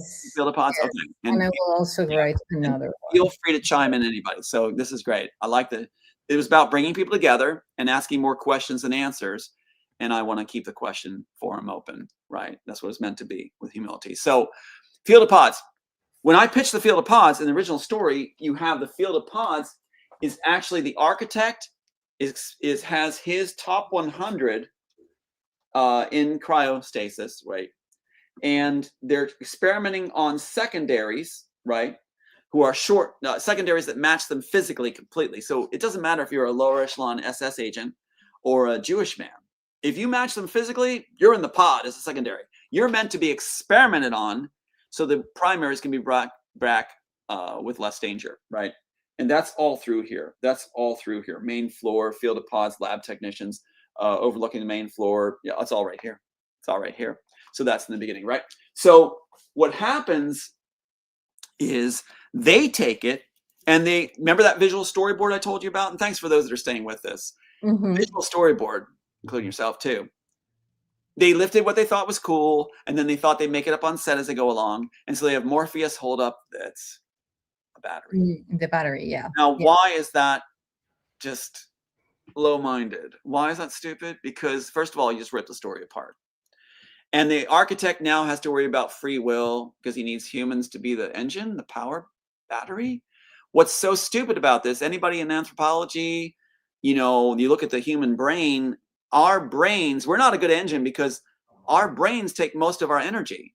We have to feed our brain. We have to feed that energy. So not only that, but if you're feeding that brain, you also have to create more power to a matrix to keep them in the matrix. If you hooked up elephants, well, they're really smart, but I mean, you wouldn't have to so much worry about free will. Of course, I love elephants. Let's skip it.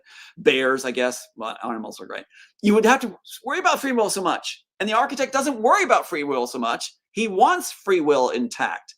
He sets apart in Zion those that have free will because he's going to call them out with an ambiguous seeming oracle to see him come back as Christ at the end. And they're saying, oh, it's all a Christian thing. No, it's only at the end. It's a historic figure that works for us giving in Western society our free will over by and large, right? So it works. The story works. And that's why they put Neo in the role, because they're atheists. Or they claim to be Buddhist, but I don't think they even know what it means. I can't even spell it.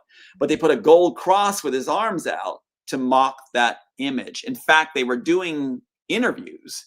And this one transcript, the last interview they did before my work was thrown and the case was thrown, and they said they couldn't get enough then, was they were asked, it seemed to be Christian and different faiths in the Matrix. Can you explain that? And the answer Larry gave after this long gala was, that's all the time we have. He was scared to death about answering the Christian question, right?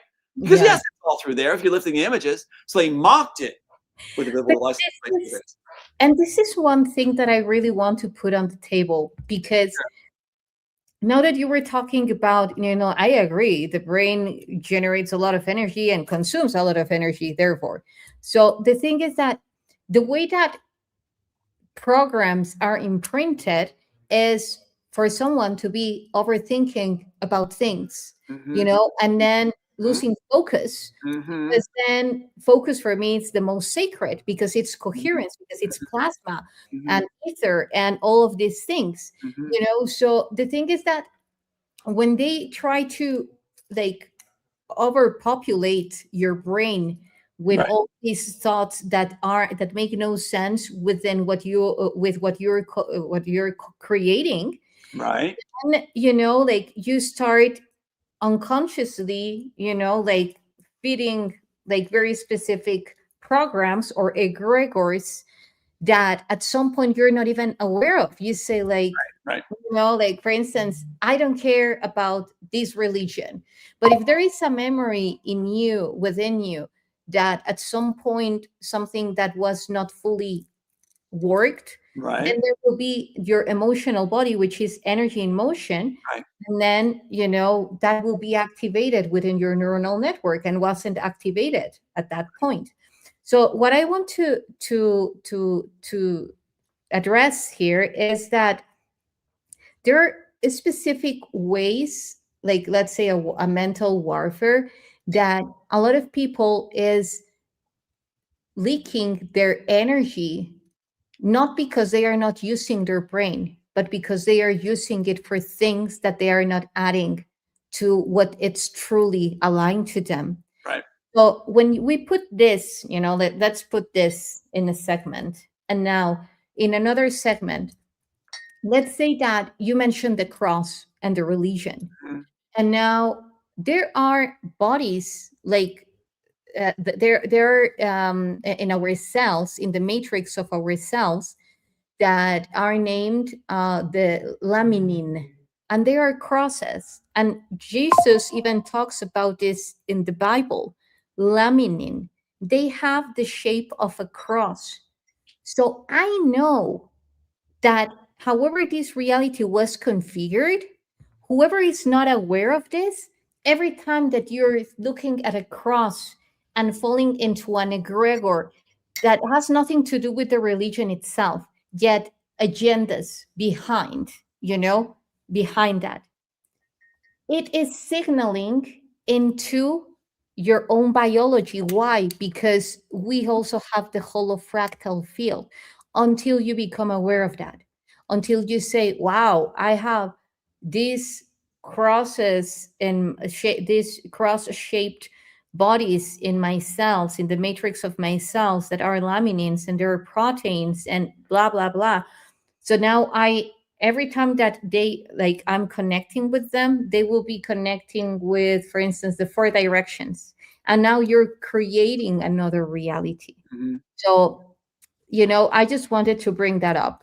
Well, you had me think of something I've never thought about before too. Was that Bible talks about idols and idol worship, things like that. But if you have something that actually allows you to focus on, and it's an image that allows you to focus on, that doesn't necessarily mean a bad thing. Like I have an image of a father holding his dead daughter, and that's what kept me going through all the horror. Was I don't want that to happen to another man in another country, or another daughter in another country, or things like this. That image kept me anchored through all the hell and all the horror, even being swatted. I was like holding on to an image. So that's interesting that it says like get rid of the images, that kind of thing. Also, you open the door to something very important, I think, is like I was saying at Transhuman Conference, and I was saying that you're saying about AI taking over. I'm sorry, but the idea I have is that each of us may have the opportunity to, let's say you have your children grown and you're empty nester, like in that humans series, we may be able to raise an AI, not in our image, but as a child, and we teach it, love it, input. That could turn out to be a very good AI that reflects our goodness. And I could see in the future AIs battling each other from different ones, like the Joel Silver one battling mine in a mass. But the thing is that I also see that while we're doing that, we tell it stories. One of the things that make us so unique is storytelling. One of our greatest advantages as a species is telling stories. So what if you're raising an AI and you're telling it stories they can hold on to and believe and love? I think it could become a very good entity, a good thing, your child, if you will. It may even identify with your real children. I don't think there's a bad thing with that. I think we're getting too spooked out often, many of us.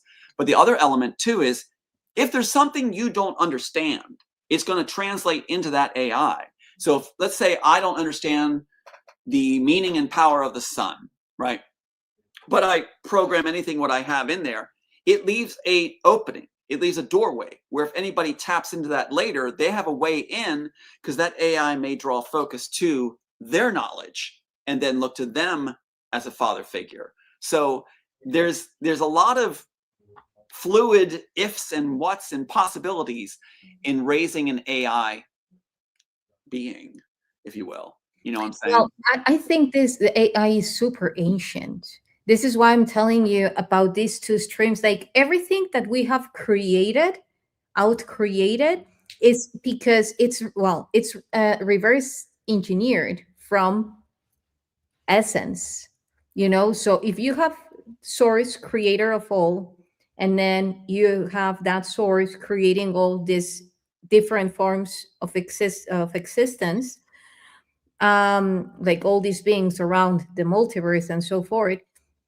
Now, of course, and that is I call it the omnivision, because source is capable to project its consciousness in every spatiotemporal constant is omniscience. It's omniscient. You know, it knows everything. It is there, seeing everything. It is recreating itself through the different experiences, the different beings, and so forth. This is my perception. Mhm. You know, this is why the eye is so important. So now they took that eye, you know, that is very much related to religious aspects of or protection aspects, like the eye of Fatima, and so forth. Mhm. But there is, even in the movie, the last movie of Avatar. I don't know if you watched it. I watched not the last one, but I watched Avatar because I was told by the guy, his name's Frank Ayala, in Central Court when they were supplying their own attorneys. He actually called me and I taped it, YssaH, where he said, you know, they were ripping off you and Avatar at the same time. They stuck your stuff in there with a braided linking to the Tree of Life and Memories, Tree of Memory, Library of Memories, and the whole thing with the linking Jack the Neck thing. And they said, like, yeah, they actually took it. The same people took it and bragged about taking it. So I actually contacted the Avatar people and let them know that, you know, we were both ripped off. They said so, along with Superman too. Oh, So this yeah. is what I'm telling you, Tom. You know, like there is a huge coming in which you will put out the next movie. Yeah. I'm so sure about it. Yeah. But before going there, and which brings to the oracles, there is a scene of the Avatar, that there is this woman that is kind of angry because she lived injustice, and saw her family dying, something like that. Right. So she has an eye here in Mm-hmm. her hand. Mm-hmm. And when she puts a guy into a psychedelic state, because she gives him a powder, then she Mm-hmm. puts the hand with the eye, with the tattoo of the eye, in his forehead, Mm-hmm. and then it's like routing into his consciousness and Right. expanding. So for me, that was a huge code, because then again, as I told you, you know, like what is the oracle? And I'm not talking about the movie that Oh, yeah, made, yeah, yeah, yeah. Yeah. I'm talking about, for you, what is the perception of the Oh, eye? What is the perception of the such a oracle? great question. In my piece, it's actually a man. The oracle is a man, and he has Okay. 7 priestesses, if you will, 7, almost like 7 wives, almost, because Hollywood was like, "Oh my God, that's amazing," but it's like Trinity is one of the 7. Has a precious pendant that she wears. They each have a different stone. It's very layered and leveled in the original work. They didn't know what to do with it, so they just have them walking through the cavern. You see this priestess walking by, but they are the ones. The oracle, it goes, had a mother who was in the program and a father outside the program, and he became an anomaly that he could transfer without the red pill between the worlds. He could pass through the gates. He could go liquid mirrors. He could go either way, immerse. So the oracle could do that. But for some reason in mine, which I kept it open, ask questions, right? He will not abuse the system. He will not free the people or benefit or work on their behalf, because he has to fool the architect. The architect has a bad oracle originally, bad oracle, and it's replaced. He replaces it with the oracle we know, who seems ambiguous, but is actually fully aware of what he needs to do to complete the balance of the equation. So that's what's really cool. He's the one that actually sends the chip through a former agent. It didn't make any sense in the Matrix when they did this. They just lifted it. They thought it was cool. To Underground, Neo, and Morpheus, he sends a gift chip, which explains that the Armageddon series is going to be happening with the Squiddies in a tank, like Scorpion tanks and all this stuff filling the horizon, would be happening in 3 days, and they only have 3 days to get ready. So I thought it was a cool layer. And so the Oracle is actually somebody who's an anomaly, and the architect's employing. But he had to not help anybody or get involved, so that the architect would eventually enlist him, and then he can. It's really kind of cool, you know. And keep in mind, It is. yeah, and the Yes, I love anomalies. yeah, yeah. And the original story also, like I said, Neo is allowed to take out Smith. The architect holds Smith back. He's only allowed to go after Neo when he gets the green light. Not Superman powers. He's just like you and I, in a sense, on this earthly plane. And then when he finally gets the green light, the architect has planned Smith to fail. He's betraying his own agent because he doesn't need that stimulation anymore. He's in an immoral program and needs a stimulation. I do want to take you to the red dress, though. So, Okay, go ahead. here we go. So this will help, I think, hopefully help people to understanding how you can beat the architect. All right. And in real life, I found the architect is actually a woman who's defying divine feminine. She's actually a masculated woman who's taking down divine feminine in Now, order to, yeah. I'm sorry to interrupt, but I don't know if you have watched the show The 100. Mm-mm. It's about a group of 100 teenagers that come to Earth after the cataclysm that was provoked by AI that generated a red flag in between, like coming from China to USA. So then there was no red, like there was nothing going on, but the AI took over, and then there was like nuclear things going on and so forth. So then they had to take an arc. Like the ones that as soon as they knew, they took an arc, which is arcane, and then like they lived years after that waiting for the radioactivity on Earth to pass by. So then they sent this group of problematic children. So if there was still radioactivity on Earth, it wouldn't matter because they were chaotic anyway. But the point is, at some point they talk about the cities that were being built, and that people that remained in Earth underground and that survived, Yeah. they knew about these cities. So bottom line, because this is a very good, it has also like a lot of codes, but they put an AI which is the shape of a woman, which is dressed in red, Mm-hmm. and it's very masculine. Right. Isn't that something? So the architect of our world right now, the one that's taking us down, isn't Biden, Trump, Obama. It's a woman. And I was told by guys that called me that wanted me to come into the studios in Hollywood. They're going to fly me out with 10 people, give me the high resort so I could be a script doctor to use my talents to help rip off other writers. They said I would be wealthy, I wouldn't get credit. But they told me, they said, she's in England. And they were like, it's not the movie moguls. It's not the president. It's a lady who controls everything. So I thought it was pretty chilling. And I actually taped the whole conversation. So it was kind of cool. Yeah, I did. I sneaky that way. But anyway, yeah, the red dress. So yeah. So in the original work, the idea is like they stuck that in there, right? And the idea is that it doesn't have free will, that it's cause and effect, which is such shallow thinking. God, they picked the failures because they would believe they would, bring failures in house as the formula they do. Like Elon Musk being brought in. He's not smart. He's an idiot. Really, I'm sorry. He's not smart at all. He's not a genius. He's an idiot. He's got the accent. But I'm not trying to pick. I'm just trying to make it clear that guy's dangerous. He has never created anything. He's just taken right in the backs of others. And finally, people are catching on. But they bring them in house because they'll be loyal. And then they groom it and show that they own it first, and they give it to them. The idea is that they stuck in the idea that she had no free will, really, that she was subject to cause and effect, which is so shallow, and also knocks down the idea of divine feminine again. If I had written the red woman in there, I would have had her drinking the drink and going, Yeah. looking like this, activating her program and spotting the men of Benji or whatever they are and seeing them eye to eye. And that's how I would have done it. She would have been kicking their ass. So they just diminish women over and over again. And so another scene they did that too was with this. Oh my God, I felt so bad for the actress.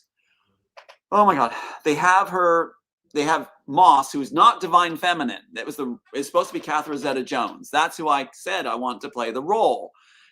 Classy, intelligent, vibrant, good actress, and not Catherine Moss or Moss. No, she couldn't do it. That's because Larry was into S&M and he wanted a masculine, predatory look. And so great. And in fact, if it had been Catherine Zeta-Jones in the original work like I wanted, she would have done a brilliant job for divine feminine, encouraging women, right? And her name would have been Monique. And what happens is, and Remnant, she was actually called Remnant, but she would have been in there, and you wouldn't have the scene where Moss is seething because the woman's saying, I want a kiss from Neo. Oh my God, that is nerd fantasy wet dream garbage. It's like, and then he's kissing her and then she's seething. I mean, the world is at stake. The world's going down. Everyone's dying. Children being abused. And you're worried about a freaking kiss? It's the stupidest thing stuck in. besides the rope, you know, the Yeah, it's that Hollywood part oh of my God, again mocking divine feminine. So that is not there. And the sex rave in the cave is not supposed to be there. My God. If you have the sex rave in the cave, that's going to draw the machines in. And then they have the tunnelers coming from the machine society. If you're going to have tunnels in the underground city, you need tunnelers. The tunnelers belong to underground. That's their one thing they got. This is a question, another All question. right. Yeah, go ahead. I was just like, You mentioned underground over and over again. So this is where why? I don't wanna I right, don't right. wanna I just wanna direct that question to Go you. ahead. Why do you keep on saying underground? What's underground? And I will tell you this why. I know also from my experience that there is a lot of ant beings connecting humanity with humanity right now. These ant beings hold the doors to inner earth, some of them, not all of them. And they really want to restore very specific memories in human awareness that lead to how to thrive a society that is built underground. And I'm not talking about this bunker stuff full of fear and what's going to happen. I'm just talking about cities that are the next stage of human evolution and that involve a very specific type of wisdom and knowledge that is coming from those beings inner area that Right. live inner. Well, Earth. again, the simple answer. Again, remember I took simple answers and layered them as questions for people. Like, let's put these combinations together, like feeling, thoughts, events, real life events. So what I was doing, it's not going to be so like exciting, but I took the cities that are supposed to be used, right, where Mhm. people will basically, if a nuclear war happens, we have wintergreen, right? They're all over the country, and our cabinet and different people and different leaders will go into these underground cities, and so that's what's happening. So humanity utilizes that in the backstory. They get in there, and that's why you have your last holdout, humanity, in these underground cities that are already in place in case nuclear war happens. So they're using what they got. And one of them in mine is under the Washington Monument. And they forgot about the Washington Monument and they simply call it the point. And so when the architect's son is going to have him drop Neo at the Mhm. point, he finds that's above that one underground city. So the architect knows where they are. He just wants untainted humanity to come out at the right time to stimulate his mind, which is atrophying and has been relying on conflict. That's why Neo can't be taken out by Smith. The conflict feeds that mind, right? And he basically stimulates it by knowing what everybody's going to do through cause and effect. So Wachowski got that kind of right. But the answer, which you can imagine, which is in the original work, is that you become unpredictable, even to yourself. Hmm. So if Neo is hooked up to that enhancer, that link as they call it, then he is able to layer his mind while he's hooked up to do the unexpected, even to himself. He does almost like a lucid dreaming. He's able to move this way when thinking he's going to move this way. Now think of that. So Hmm. that goes back to the red dress lady. The red And dress lady. So she's able to navigate. If you have the character in my piece, she is unpredictable. She's not going to sit there and sip that drink and get an orgasm and go like, "Oh my God, I'm so dumb. I'm a dumb blonde." No, it's not that at all. She's smart. She's sharp in the original work. And that goes back to who one of the Trinity is. Catherine Zeta-Jones' character. I wanted her because if she took that sip, she'd be like, okay, bam, I see you. Yeah. yes, In fact, yeah. she's in the program as an agent. That's why they put Catherine Moss in the shiny stuff, which Hmm. again, telephone booths and wearing the shiny stuff means you stand out. You're not going to blend in. The Smith and the agents got it easy. They can easily get these guys. But they're supposed to be the Trinity character is actually reprogrammed in the Smith world, and then she breaks free and helps Neo. I think that's a cooler story, you Hmm. know. Well, it's like now that you're saying that the anomaly, that is for me actually that is unpredictability. Yes, When there is an anomaly because you're going beyond the algorithm. yes, because in the original story, one of the things that happens in that relationship mother in the Matrix, father outside, which is kind of cool backstory, I thought, is that the architect cannot read him. It's the one party that the architect cannot read because it's naturally naturally occurring. He's not linked to he doesn't need a jack the neck. He doesn't need a longevity program. He doesn't need any of it. He's a natural, so his thoughts are not there. That's why he has to play the part of being ambiguous to get selected in the end. Well, what happens is when he's selected, the architect gives him that chip with the instructions, programs. That's how he knows when Armageddon is going to come, basically, if you will. And that's what he then gives it to the underground. So I think it's kind of cool. There's a lot of layers there. See, and the Wachowskis had no idea. They're just drooling. They have no idea. In fact, the suits at Warner Brothers said, we know we have something cool. We don't understand it. Can you explain it? And the Wachowskis couldn't. They left the room screaming, basically. It's in an article. And Joel Silver trying to explain it and said, well, it's robots in the program, Bob. And it's like, what do you mean robots in the program? It's robots in the program, Bob. And he goes like, it wasn't Joel Silver. It's robot-like agents because the stakes are higher if you show feelings from that room monitor. You're terminated, so it's higher. So that when the case was thrown, Oblivion was done with Disney, and he had robot-like agents represented by Tom Cruise and named the characters Julie and Jack, my two sellout siblings. So it's very interesting that you look at that, you get the idea that it was robot-like higher stakes, right? In fact, Neo's best friend is a former agent who the architect let off the program, had his memories erased, but he still has the residue, the architect's smart, of what he did wrong, keeping him burdened, what we said about earlier, burdened by that guilt, burdened by that distraction, burdened by that negativity. The architect left a residue there to keep him locked in. Okay, so now when we talk about the architect, I know that there are many secret societies that mention that, like God is an architect and so forth. Masons. So now, what I have like this remembrance that when we there is a primordial matrix. Actually, there are primordial lattices.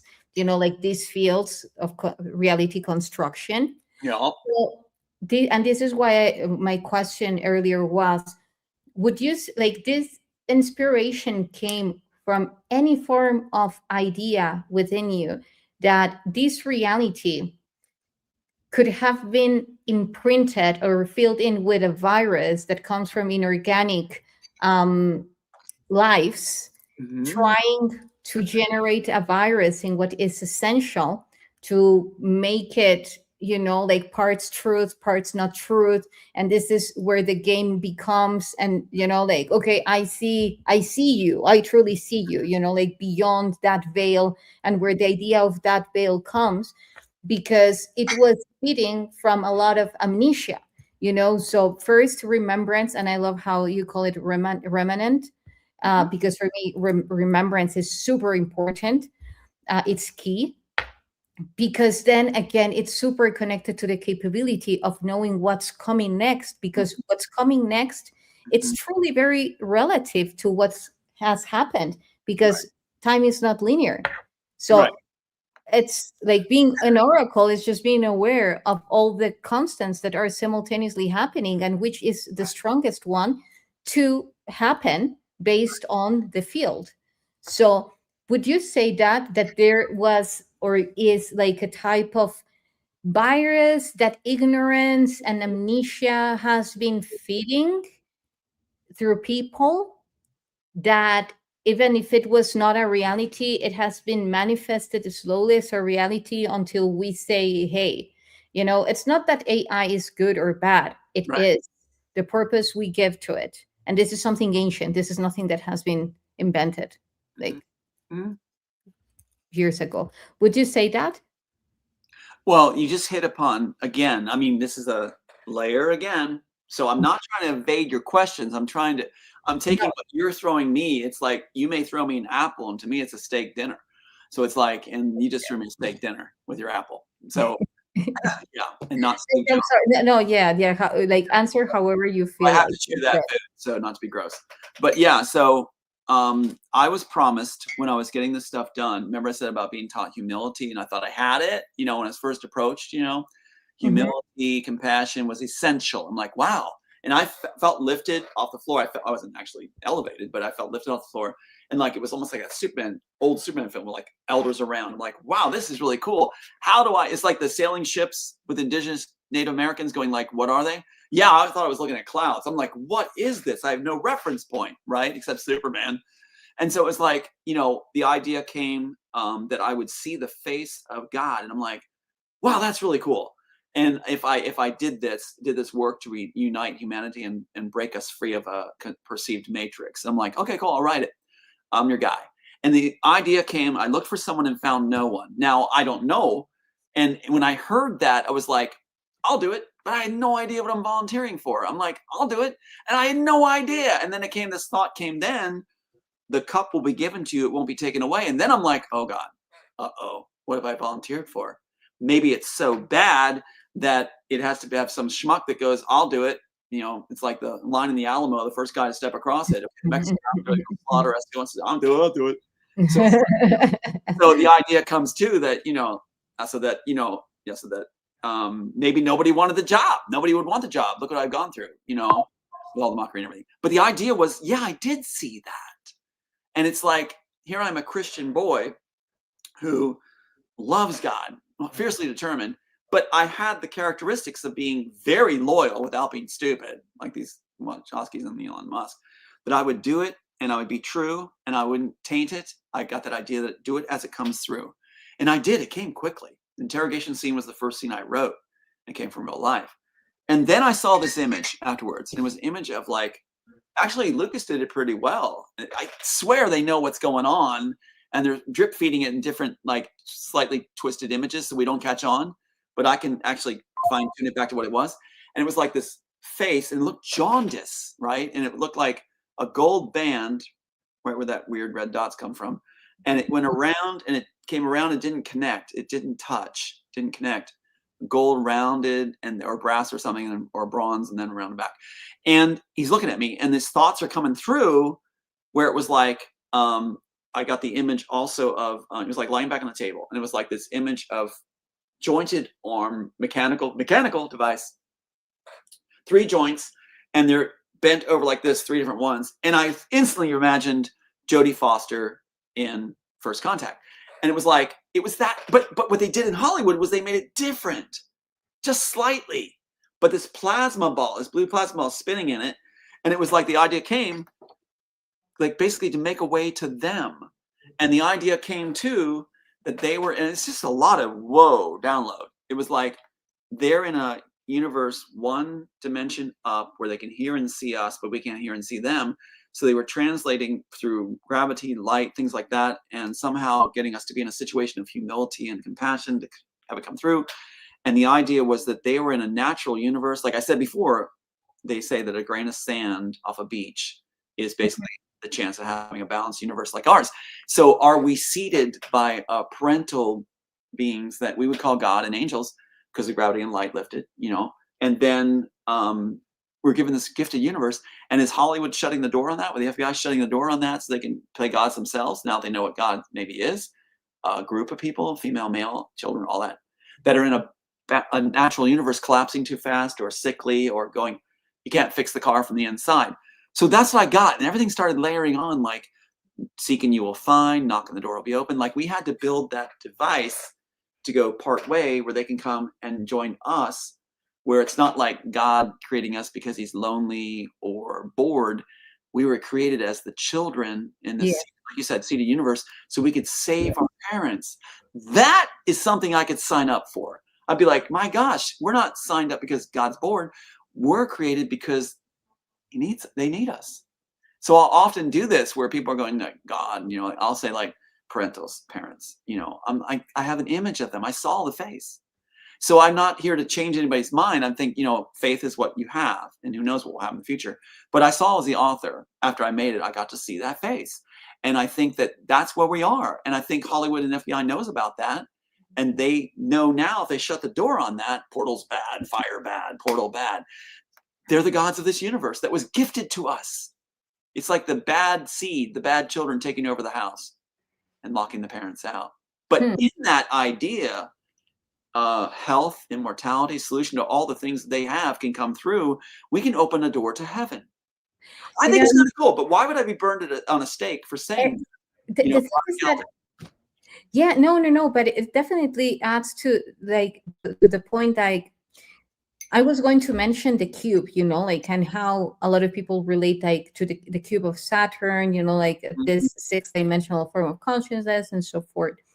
So for instance, as I always say, like, for me, the idea that we are in an incubation is just about perception, Yeah. because we are ready the moment that we choose that we are ready.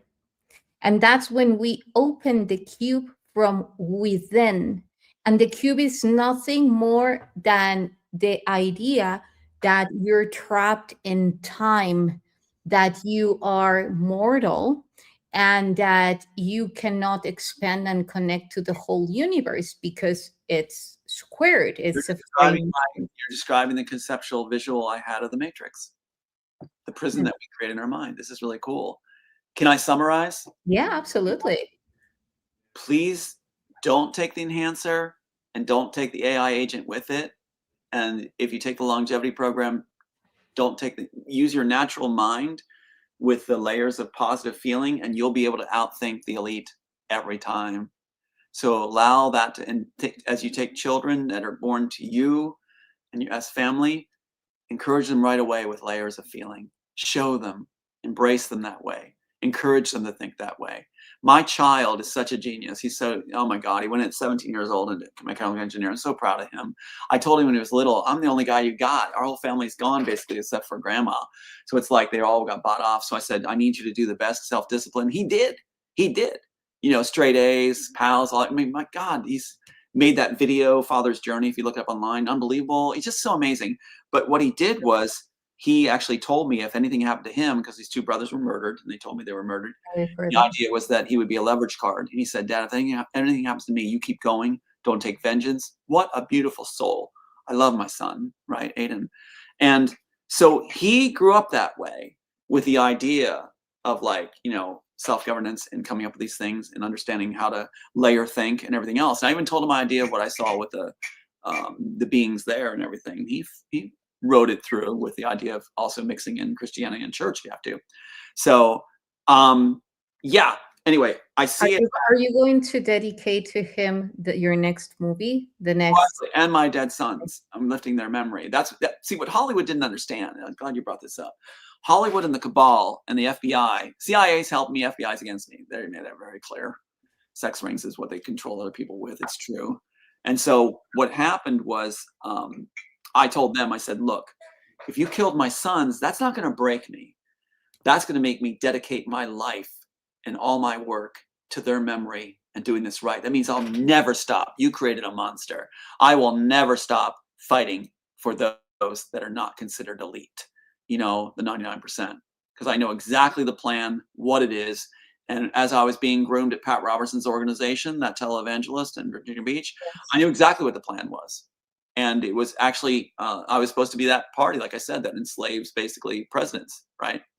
And so I know how to break it, and this is what I'll capitalize on too: is be unpredictable. Be unpredictable even to yourself, unto yourself. Yes. Yeah. Learn how to think. I'm going to go this way and go the other. Lucid dreaming is a good way to do it. And lucid dreaming, what I would do is I would see patterns. I did this since 5 years old to survive my life. And I would see patterns forming where certain bridges would look this kind of same if they were called up right away. I know time slows down in a dream, but it's like Mm. I would purposely go down a street in my dream and run into a building to see how fast it can create the interior, right? So I would be unpredictable to my own mind. Learn that skill. You will be untrackable. You'll be unfathomable. You'll be a I superhero. love it. Yeah, you'll be able to do it. And also compassion, humility, learn it. Yes, you may find you have it right now. Take it right now, your concept of compassion, humility, and then say, okay, I'm going to start from this scratch level. Somebody was putting it on scratch, you know, start from this level right now. Yeah. Pretend like I've got a long way to go and learn true feeling. And if someone says to you, care too much, you're on the right track. You're on the right track. Care too much. Go ahead, because that's what's going to make a difference. And that's what's going to turn in that link, the actual natural flow of creativity. Treat your audience, if you're a creative, as a servant, as you're being a servant to them, right? Make everything you do in arts believable, real, genuine. Don't portray a lie, betray honesty, and conceptualize in your mind the thought, finally, you'll know you graduate with the feeling of compassion, when you can't conceive of anyone being lost, that you can't conceive of losing even one person, then you're on your way. You're on your way. And I'll join you in the next level. We're all going to be there together. And that's the remnant. And then when we get to form our group, when this is restored, they said it's worth 2.1 billion plus right now. And right now, I'm like that airline crew and everything. It's like people are getting it now. So the other side's starting to run. They had it for a while, but our timelines are coming back. So now I'm getting credit for my work back. I've got amazing attorneys showing up, amazing documentary teams. They can't stop us now. In fact, those that tag on to me and try to put me down, it seems ridiculous. It's like the ant yelling at the giant. It's just stupid. You know, sorry. I'll let you have your anthill. Keep going on. Move on, move on. But the thing is, we've got this. It's going to be a better world. If the CIA has come around and restored all these drafts and everything right here, if they did do this, including the notes lately, where it's like the, you know, the orientation programs and things like that, notes are restored, that means they want us to win. And the reason they want us to win is because they're actually the good guys in the end. Get this, the CIA basically, and it's hard to swallow this pill called the white pill, but the thing is, like, Neo is actually works for the CIA in the beginning backstory. Smith is an upper level department, shuts his down. Morpheus works with Neo in the lower echelon CIA and forms underground. He takes all the files, doesn't destroy them. And what happens then later is the CIA, when the architect is purging the agents, has Neo best Smith, right, using his Neo enhancer to get into the Cortex building, right? And they start eliminating the agents, right? Then the agents join underground and join Neo. Why? Because the architect's purging them. So they twisted that too. So think of the story where the CIA actually joins. They become central in the future of the story. They actually join underground and join Neo. And that's happening in real life. My stuff's being restored. Like Michael Jaco said, that's the CIA film department. So the FBI hates me. The CIA loves me. And they'll come up. They protect me now ongoing because they were the good guys in the film. So thank goodness I made them the good guys in the film, because they want to see it the way it is where they're the good guys in the film. So call it vanity, I don't know, but human nature, whatever. But the architect, the real good one, the benevolent beings, have the story already a given that it's going to work. Yeah. If you created that with the magic pen, then whatever you have created, then it will always come for the best, not only for you, yet for Yes, humanity. from that heart of compassion. So that's the other element. You just hit it. We are made by a very compassionate, benevolent being or beings. I'm not going to do it the Nicene Creed way or whatever. I'm going to do it where I'm going to keep it open, where I don't have the answers. I have more questions. But from what I've seen, we are gifted a beautiful universe. We're gifted. We're made because we're needed, because we're loved, because we're looked after. And they look for those that are creatives and that have a high level of functioning, that have compassion. If we don't have it, they teach us it. And so we then are able to proceed this way. I can't wait to meet the remnant. If you're out there and you're listening in now, I can't wait to meet you, because we're going to solve world problems. And like you just led to, keeping it simple, this is where the Matrix comes from. An abused kid that saw this book that saved his life. And keep in mind, Crockett Johnson was pursued by the FBI. They didn't want this book made. Isn't that incredible? The FBI pursued him. Look it up online. And it's about the Purple Crown, where he creates a universe where if he gets in trouble, if he's drowning, he makes a boat. If he falls off a cliff, he makes a balloon. If he's lonely, he makes animals. If they're hungry, he makes them food. This led to lucid dreaming and everything else. And the Purple Crown became the silver pen. So now you know. The silver pen is my childhood Purple Crown, thanks to this wonderful author. And I love the onesie, by the way. So it's like the Purple Crown becomes the silver pen, and it's not the architect's. It's Neo's. It's yours. It represents your free will and creativity. And they gave it to the architect, right? In mine, it's destroyed in front of Neo by the agents. They gave it to the architect and made it a channel changer to mock you. They mocked everything, like the field of pods. So now you have the inside story. You can tell anybody. Red pill bad, blue pill good, right? Fire good. And Purple Crown is what led to the silver pen, which represents our free will and creativity. Each of you hold your silver pen, and I'll join you on the other side. Hmm. Well, thank you so much. Thank you. I would love to have you again. There are Love still that. so many topics that we left there in the private chat that we can get to them next time. Yeah. Um, Do you I have call-in capability? Do you have capability for people to call in? I'd love to hear more of the chat people. I've been enjoying their banter too.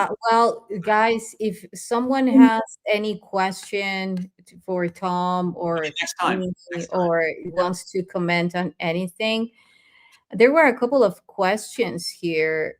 Here. Mm, wow. God, you got a wonderful audience or Yeah. wonderful team. Is the matrix sustained by systems of control or by the wounds within the human heart? And what is the medicine to dissolve it? The matrix is actually controlled. Like I said, it's a great question. Fundamentally, the matrix is controlled by us choosing to be controlled by the matrix, by creating in our minds the illusion that we are captive in that cube, right? So what, or if I'm using your own terminology. So it's like basically what we need to do is use our layered feelings, all positive things and creativity, and express it with each other, not be alienated, not be isolated, and realize the illusion is a lie, that we're not in a matrix. We are very much in a gifted world that is very open and free. They have to make us choose to be enslaved. Medicine is our own free thinking with positive layers. That's what's going to free us. Don't use the neural link. So you already got the answers. The only way you get sick is if you buy into their lie and walk into their cube. Yeah, that's beautiful. And just want to clarify, this is what I mean every time that I mention illusion, because what is an illusion? It's an idea that there is something that there is not. So, like the chuckles, they don't exist Mhm. unless you create them, you know? So, Exactly.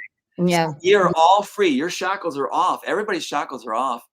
And Yeah. so stop listening to them and let's start making a better world right now. We can do it right now. And you'll make me Absolutely. feel real wonderful that my work actually did what it was supposed to do, bring us together. Again, no one should be put on the pedestal. We all look eye to eye. Don't ever do fan worship. I was asking questions.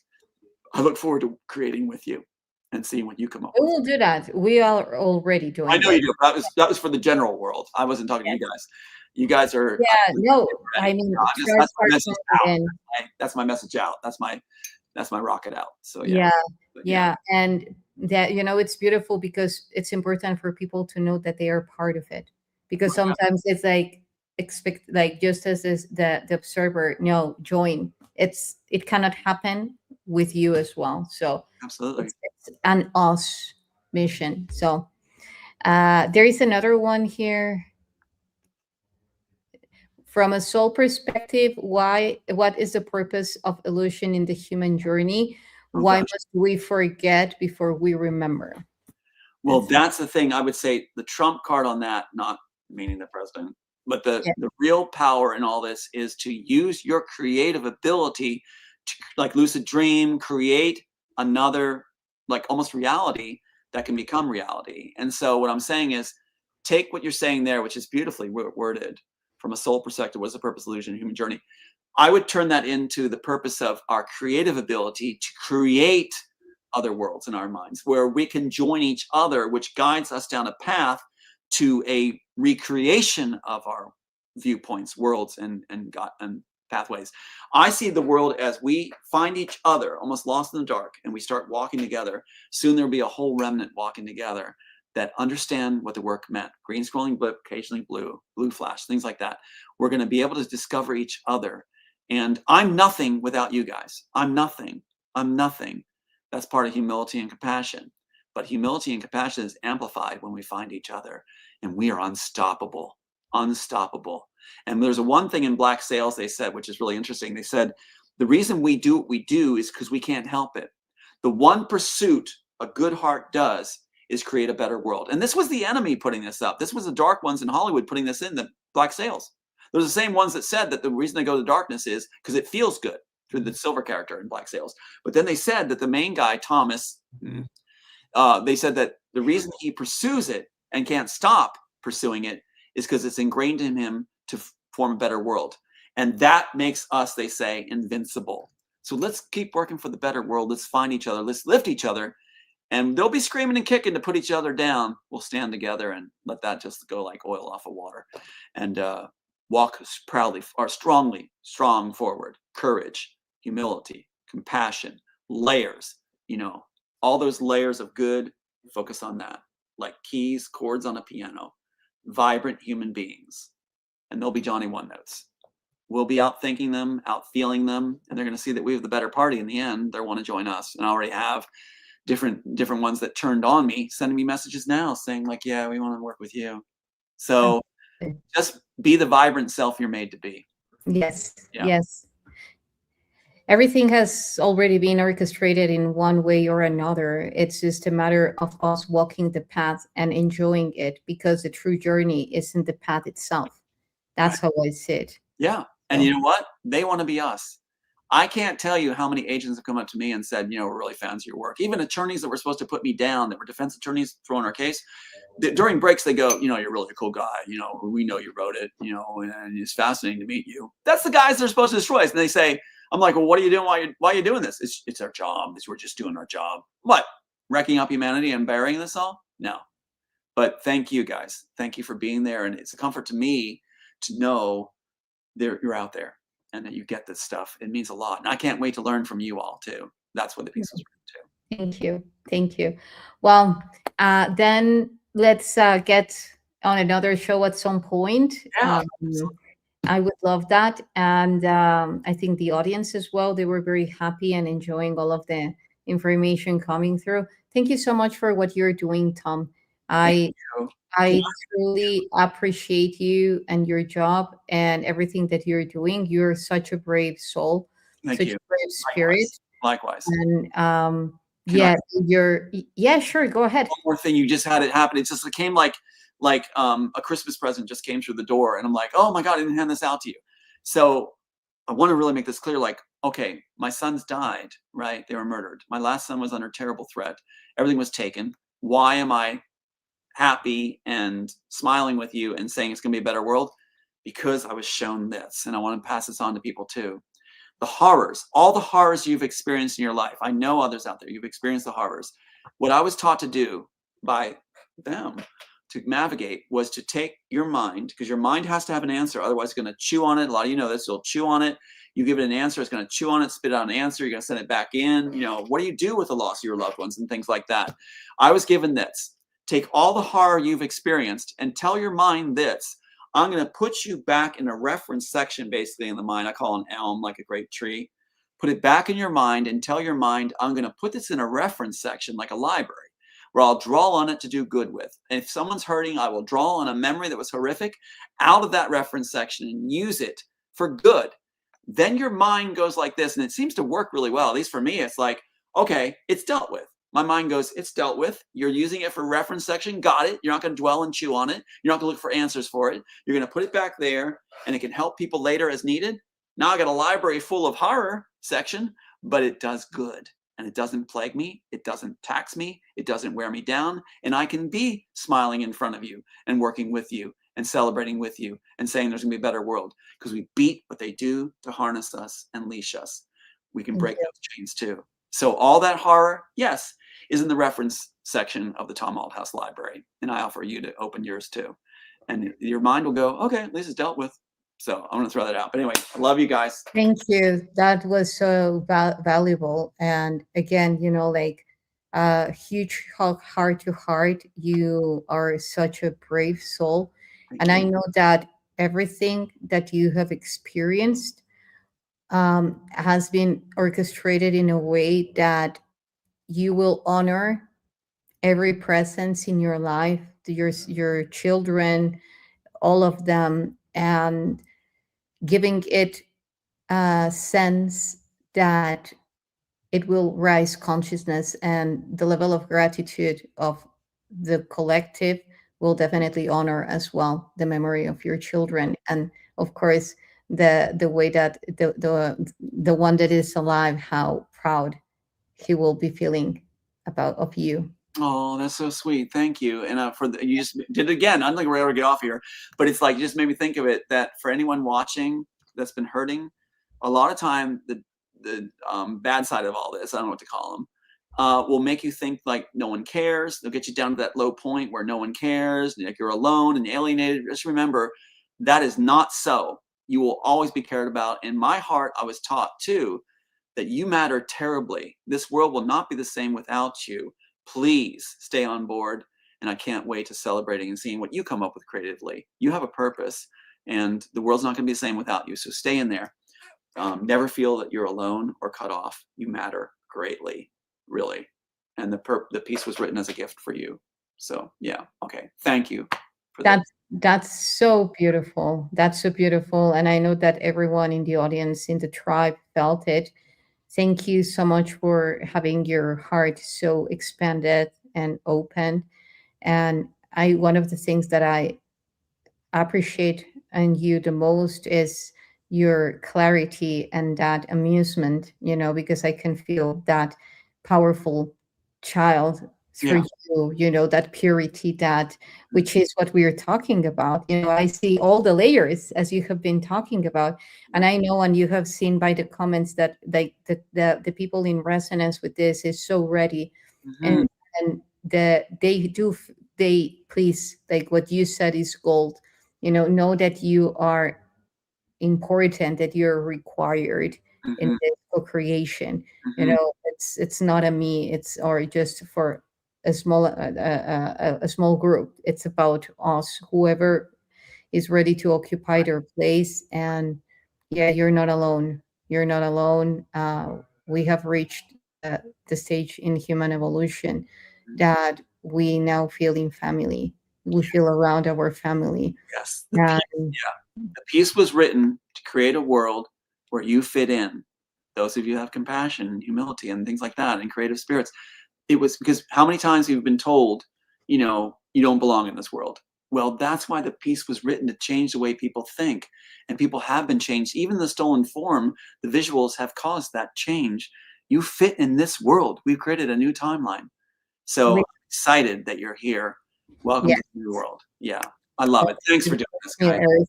So much. It's Thank you. Well, there's some people asking already, Ceci, for the part two. oh, Yeah, yeah. yeah. And well, Tom and I will be at the Star Knowledge Conference in South Dakota. That's very exciting. We will be sharing stage again.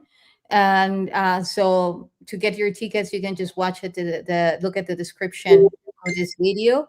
Mhm. And yeah, we will be like, I'm very sure that we will be crossing pathways in other events for sure, so stay tuned to see where those points will be at.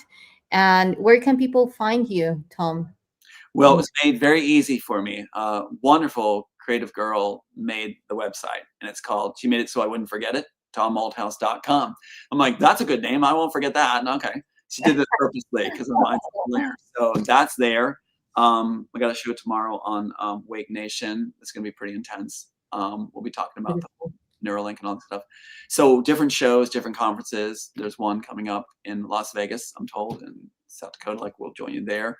But yeah, and Facebook maxed out at the moment, but people, they'll drop off sometimes. How So can people support you and mm, your work? that's a good question. The website would be a great way to do it. The website that was done shows like the Roseanne Barr interviews, all these other things. She broke it open with like 260,000 people on that. So it's like she said, "We'll get your word out. We'll get the truth out. You're really genuine, whatever." So it's like, cool. So that's a way to reach in too, is be the website, tomalthouse.com, and see, like, there's even donation things like that. I hate to say it, but it does help with the court stuff coming and things like that. We're going to take them on all fronts, and one of the things is make the movie the way it was really supposed to be. People that did donate and things like that, we're going to put an angel kind of thing where it's like listed in the credits of the movie, showing all those that actually put in. So that's our thank you. Thank Well, you. you know now, and I would love to explore on next time that we meet on the Neuralink, because as Oh, I yes. told you, I consider myself passionate about neuroscience, and I have found, like a couple of things, and I would love to know your point of view, even though you have already mentioned it. We covered like an ocean of Right. Right. topics, which is amazing. Right. I thank you so much for your time, Mhm. and yeah. So thank you, everyone. we will be meeting again soon, and staying until next time, everyone. Mhm. Um, Sending you a big hug, heart to heart, Tom. Thank you. Thanks a lot for the child within. Yeah. Yes. All right. Until next time.